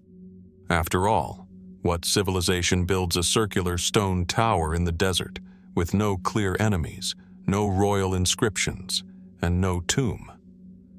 There are no written records from the time of Al-Khutm. No scrolls, no myths, no oral traditions that explain why this site was built or by whom. And yet, its endurance, thousands of years of sun and wind, speaks to a precision and permanence that feels intentional, as if its builders expected it to be seen again. Understood perhaps by someone in the far future. Today, the structure is largely ignored by the modern world. Tourists flock to the better-known Nabataean tombs or the rock art of Jubbah, but those who make the journey to Al-Khutm often describe a strange sense of stillness, a hum beneath the silence, the feeling that the place is watching, listening. Why has so little research been devoted to it? Why does the site receive only passing mention in textbooks and documentaries, despite its ancient age and architectural uniqueness? Could we be overlooking a key piece of the Arabian past? A memory encoded in stone, misunderstood simply because it doesn't fit familiar categories? Even more mysteriously, some have speculated that Al-Khutm might have served a purpose long lost to modern vocabulary, neither religious nor military nor civic, but something in between. A place where time was marked differently. A place where sound, movement, and the position of the sun told stories not written in any language. Or perhaps it was a threshold, a symbolic border between the seen and the unseen, the living and the dead, the human and the divine. We may never know for certain. The stones do not speak, but they endure, and as the light fades over the valley and shadows stretch across the ancient blocks, it's hard not to wonder, what kind of people built this place? What did they believe? And what truth did they leave behind? Carved into a perfect circle, waiting for the right moment or the right eyes to see it again. In the stillness of the desert, the Al-Khutm Fortress remains. Not just a ruin, but a question. One that has waited thousands of years for an answer. Perhaps it's still waiting. As the early morning light begins to shimmer across the waters of the Arabian Sea, the ancient ruins of Sumhuram emerge like a mirage from stone and silence. Perched atop a rocky outcrop overlooking the Khor Rori Lagoon in modern-day Oman, the site is striking not just for its natural beauty, but for the whispers it carries from a forgotten time. Crumbled walls, scattered stone blocks, and the faint outlines of once bustling streets hint at a city that thrived, then vanished. The sea breeze carries salt and memory across the dry earth, rustling through gaps in sandstone fortifications that once guarded a thriving trade port. This is Sumhuram, a city said to have been founded more than 2,000 years ago, and a place still holding secrets beneath its sunlit stones. Who built this city? And why here, on this remote, rugged corner of southern Arabia? According to surviving inscriptions, Sumhuram was established in the 1st century BC under the orders of King Ilazar Yalut, a ruler of the Hadramaut kingdom. It was no minor outpost. This fortified settlement was built to command access to one of the most sought-after commodities of the ancient world, frankincense. Frankincense, the fragrant resin once more valuable than gold, was harvested from the trees of Dhofar and exported in vast caravans and merchant fleets, destined for temples, shrines, and royal courts from Babylon to Rome. Sumhuram was a vital node in this trade, a seaport that connected inland incense routes to the maritime highways of the Indian Ocean. And yet, for all its former glory, something about Sumhuram does not fully add up. Its defensive walls are immense, almost excessive for a port of its size. Some scholars suggest they hint at more than just protection from raiders. Did the city guard something beyond its trade? A sacred object? A royal archive? Or something less tangible? Knowledge? There is also the curious orientation of its main gate, which aligns not with the sea nor the mountains, but with the distant horizon, toward the rising sun during the solstice. Was this coincidence? Or a subtle architectural clue to deeper, perhaps ritualistic purposes? Archaeologists have uncovered temples, wells, and homes within the city, along with inscriptions in the ancient South Arabian script. Yet the language of Sumhuram, though partially understood, leaves gaps. A few phrases and names defy translation entirely. One inscription, found near the temple ruins, appears to list the city's protectors, but includes symbols that don't match any known script from the region. Are these decorative embellishments, foreign influences, or remnants of an older, now lost system of writing? Even more intriguing is the legend, preserved in later Islamic and pre-Islamic lore, that Sumhuram may have been connected to the kingdom of Sheba, the famed realm of the mysterious queen who once visited Solomon. Some researchers speculate that Sumhuram may have been one of the ports used by Sabaean traders during their peak, centuries before the commonly accepted founding date. Could it have been built atop an older hidden city? Satellite imaging has revealed shadowy patterns beneath the surrounding sands, possible remnants of buried walls or causeways that stretch far beyond the known ruins. But excavation is slow, and much remains untouched. What lies beneath the dust remains a question no one has yet answered. Then, of course, comes the great mystery of its abandonment. By the 3rd century AD, Sumhuram had fallen silent. The trade routes shifted, political alliances fractured, and sea levels may have altered the lagoon's usability. But the speed and totality of its decline suggest something more abrupt. There are no clear signs of war or disaster, no scorched layers or mass graves. Only silence. Was Sumhuram the victim of economic collapse? A sudden environmental shift? Or something more elusive, like the disappearance of belief or purpose? Some fringe theories even suggest the city was intentionally deserted, not just abandoned, but sealed. Its gates closed forever by order of its final priests or rulers. This view is fueled by the curious state of preservation in some areas. Artifacts left almost as if time had frozen mid-motion, as though their owners had walked away without resistance. There is a melancholy to Sumhuram, a sense of something unfinished. Standing at its gate, one does not feel the echo of conquest, but of departure. Today, the site is meticulously preserved by Oman's Ministry of Heritage and Culture. Tourists walk paths that were once trodden by incense traders and sailors from distant shores. Yet for all our maps and records, Sumhuram remains incomplete. A riddle of stone, commerce, and belief. What did the people here know of the wider world? Did they believe they were standing at the edge of something sacred, or merely profitable? What gods did they invoke at sunrise, and what dreams did they sail toward when they set out across the sea? And what, if anything, still lies buried beneath the sands beyond the excavated walls?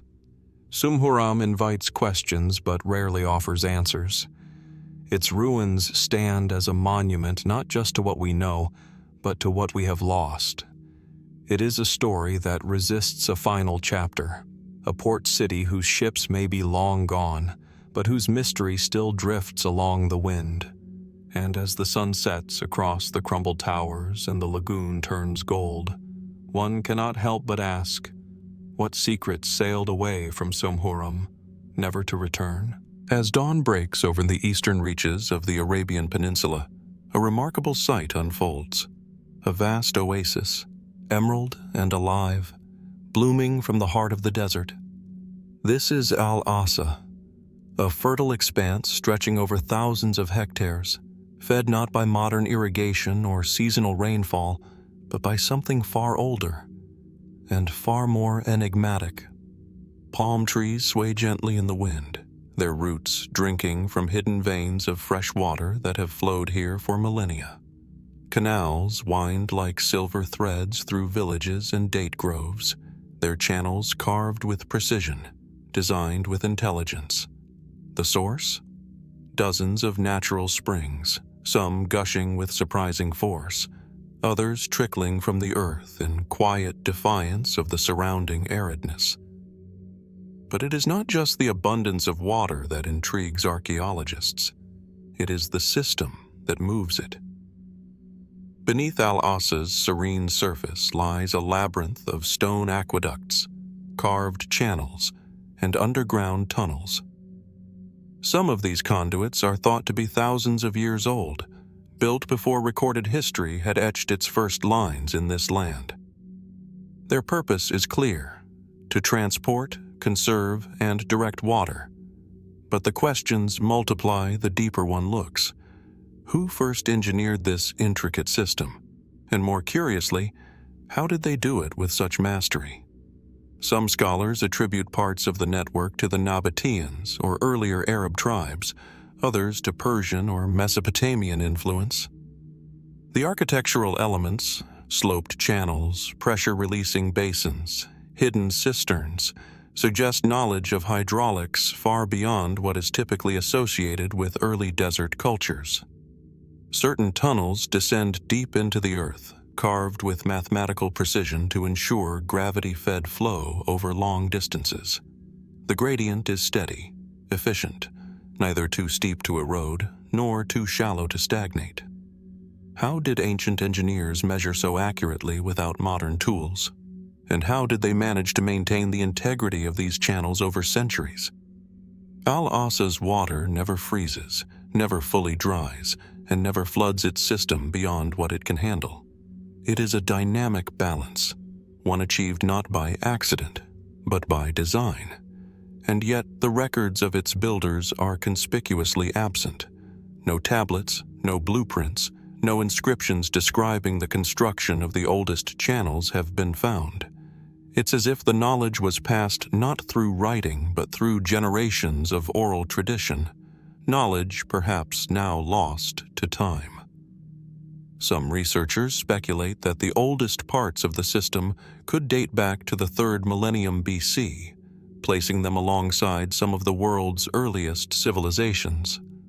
But unlike the aqueducts of Rome or the qanats of Persia, Al-Asa's system remains largely undocumented and underexplored.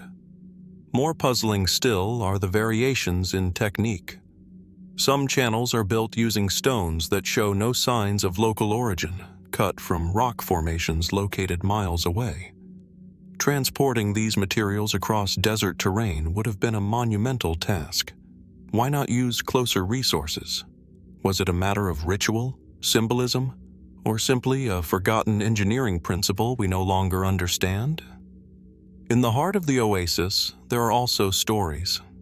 Local folklore tells of water guides, men who could hear the movement of water beneath the ground. They walked barefoot, listening for subtle vibrations in the sand, divining the best places to dig. Myth? Perhaps. But time and again, the wells they predicted still flow today. And then there are the inexplicable features: sealed tunnels, staircases that descend into darkness without apparent destination, and cavernous cisterns lined with materials unknown to the region. Some say these were ritual chambers. Others believe they were emergency reserves, hidden for a time of great drought or siege. But no one knows for certain. Even today, modern hydrogeologists marvel at the system's sustainability. In a time where cities struggle to manage water, Al-Asa continues to thrive, drawing life from deep aquifers as it has for thousands of years. The system adapts, quietly, naturally, without the need for constant repair or technological intervention. How did the ancient inhabitants of Al-Asa understand their environment so intimately? What maps did they hold in their minds? What wisdom whispered from the land into their hands? The mystery is not simply one of structure, but of insight, of how ancient desert dwellers achieved what even now feels just beyond reach. And so the question lingers. Was Al-Asa the product of accumulated trial and error, refined over generations? Or was it born of some once great knowledge now eroded by time, buried with its makers beneath layers of sand and silence? Perhaps the answer lies beneath our feet, in the forgotten veins of the earth still humming with ancient flow. And perhaps, as we walk the shaded paths of this oasis today, where water still speaks through stone, we are not just tracing the footsteps of a lost people, but listening for what they left behind. As the golden sun sinks behind the jagged ridges of Arabia's western highlands, the vast, silent expanse of the ancient Hejaz opens before us. A region once bustling with the movement of caravans, merchants, warriors, and poets. Today, the wind drifts softly across abandoned valleys and dried riverbeds, whispering stories of those who once thrived here, and then vanished. Among the most intriguing of these ancient peoples were the Azd. They were not a single tribe, but a powerful confederation, an ancestral root that spread its branches across the Arabian Peninsula and beyond. From the hills of Yemen to the oases of Oman, from the Red Sea to the shores of the Levant, the Azd left behind legends, genealogies, and echoes. And then, silence. Who were the Azd? And why did so many of their lines seem to dissolve into history? Their name first appears in early Arab genealogical accounts, tracing their origin to southern Arabia, most notably to the ancient kingdom of Marib in what is now Yemen. The Azd were said to descend from Qahtan, the mythic forefather of the pure southern Arabs. According to tradition, they lived in the lush lands near the Marib Dam, a marvel of pre-Islamic engineering that once controlled vast systems of irrigation. But then, sometime around the 6th century AD, something changed. The dam, after centuries of maintenance, burst, perhaps from neglect, natural disaster, or sabotage. And with its collapse, a massive migration began. The Azd tribes, once rooted in the fertile valleys of southern Arabia, began to scatter.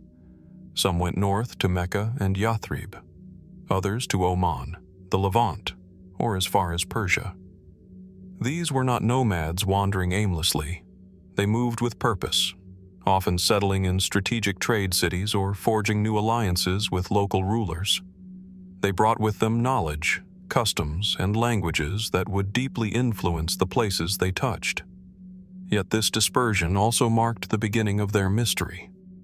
While some branches of the Azdi thrived in new lands, like the Khazraj and Aus in Medina or the Azd of Oman, others simply vanished from the historical record. Powerful sub-tribes disappeared without clear cause, as if absorbed by the very cultures they once helped shape. Why? Some historians suggest a slow cultural assimilation. As the Azdi integrated into other societies, whether Persian, Byzantine, or early Islamic, their unique tribal identities may have been diluted, their names preserved only in fragments of poetry or clan lore. Others point to war, famine, or disease as factors. Yet curiously, there is no great chronicled battle or catastrophe that fully explains the scale of their disappearance. Even more curious are the places where Azd influence appears, but with no archaeological clarity. In Oman, ruins attributed to Azd settlements predate Islamic conquest, yet they show an architectural sophistication often linked to foreign influence. Who built them? Were these truly Azd foundations, or older structures adopted by migrating tribes?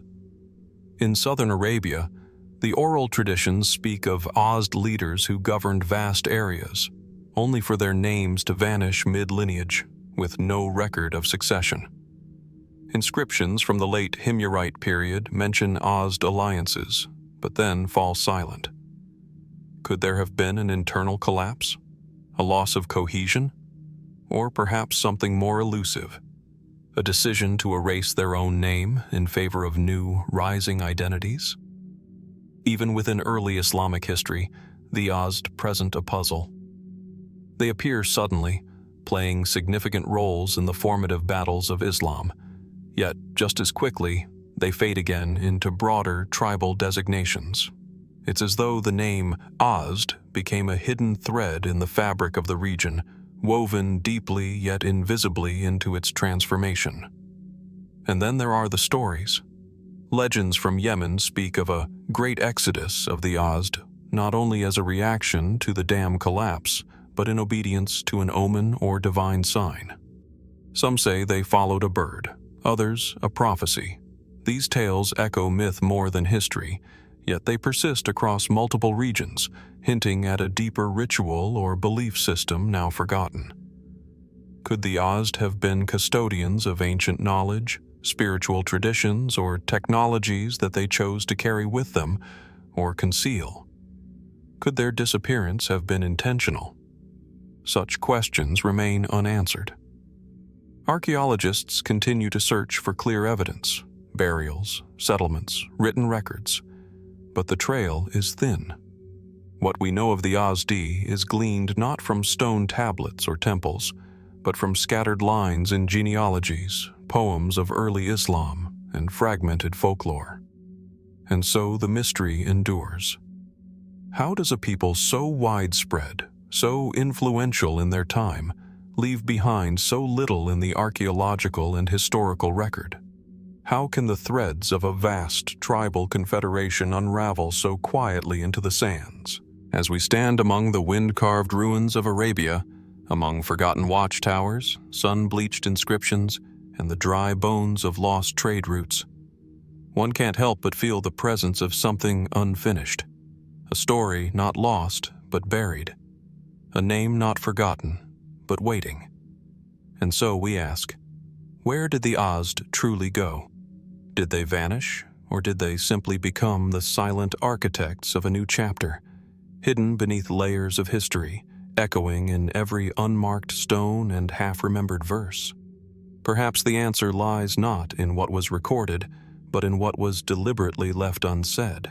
As the desert wind coils through the rugged canyons of western Arabia, it whispers past the crumbling stones of forgotten outposts, silent sentinels that once guarded one of the most valuable networks in the ancient world. Towering under the relentless sun, or hidden behind ridges of red sandstone, these forts, many of them barely more than ruins, form a trail older than most empires. They mark what was once the backbone of Arabia's wealth, the legendary incense route.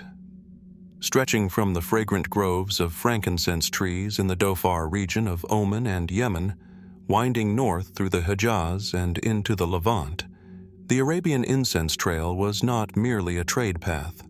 It was a sacred artery pulsing with ritual, commerce, and mystery. Frankincense and myrrh, harvested in the southern mountains, were transported across harsh, unyielding terrain to feed the spiritual hunger of ancient civilizations, from Egyptian temples to Roman funeral pyres. But who built the chain of forts that protected this route? And why are so many of them still so poorly understood? Scattered across thousands of kilometers, these outposts were more than military installations. They were way stations of culture and control, placed at intervals suggesting deep strategic foresight. Some, like Qaryat Al-Faw and Gerrha, have yielded inscriptions and artifacts hinting at powerful kingdoms that once dominated desert trade. Others, especially those in more remote regions, remain nameless, their builders unidentified, their purpose obscured. Archaeologists agree that these forts served critical logistical roles, guarding caravans from raiders, providing water and rest for merchants and animals, offering storage for incense, spices, and gold. But there are inconsistencies.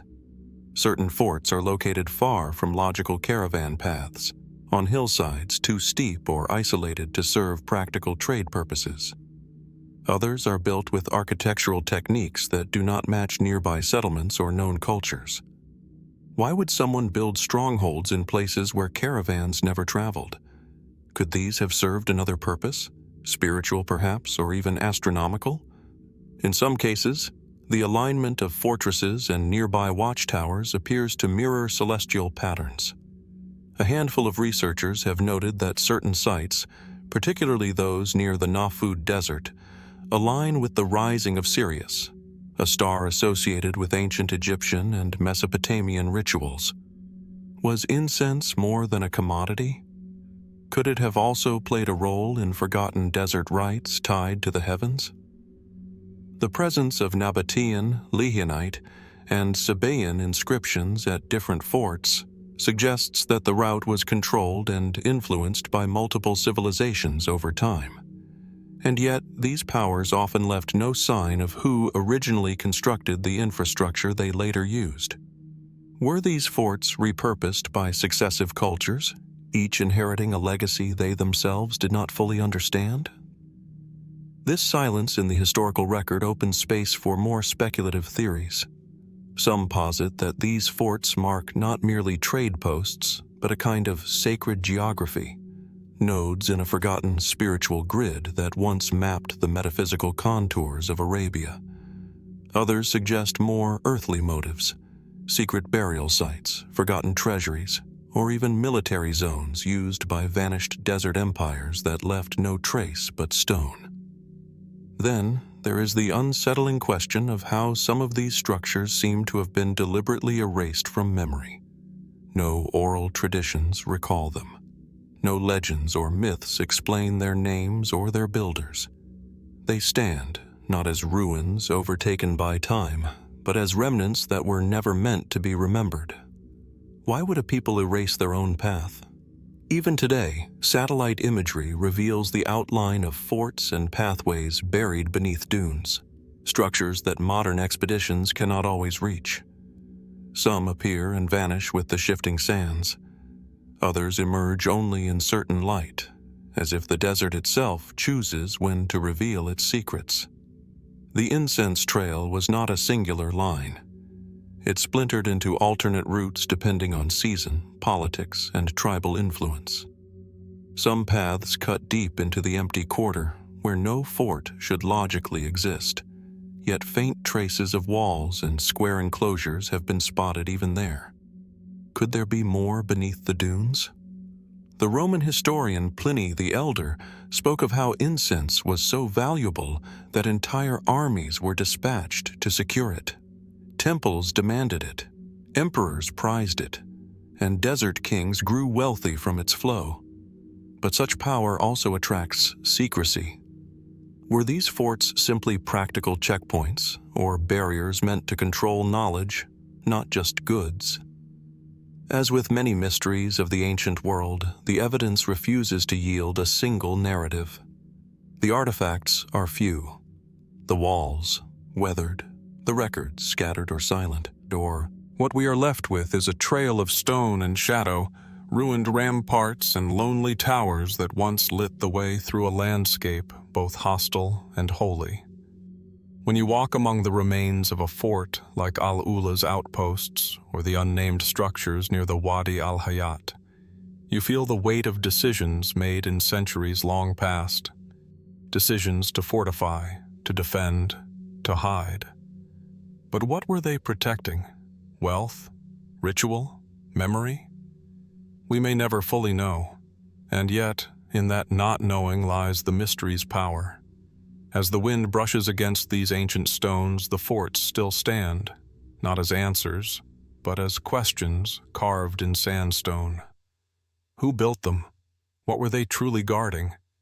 And what else, buried beneath centuries of sand and silence, might still be waiting along the incense trail of Arabia?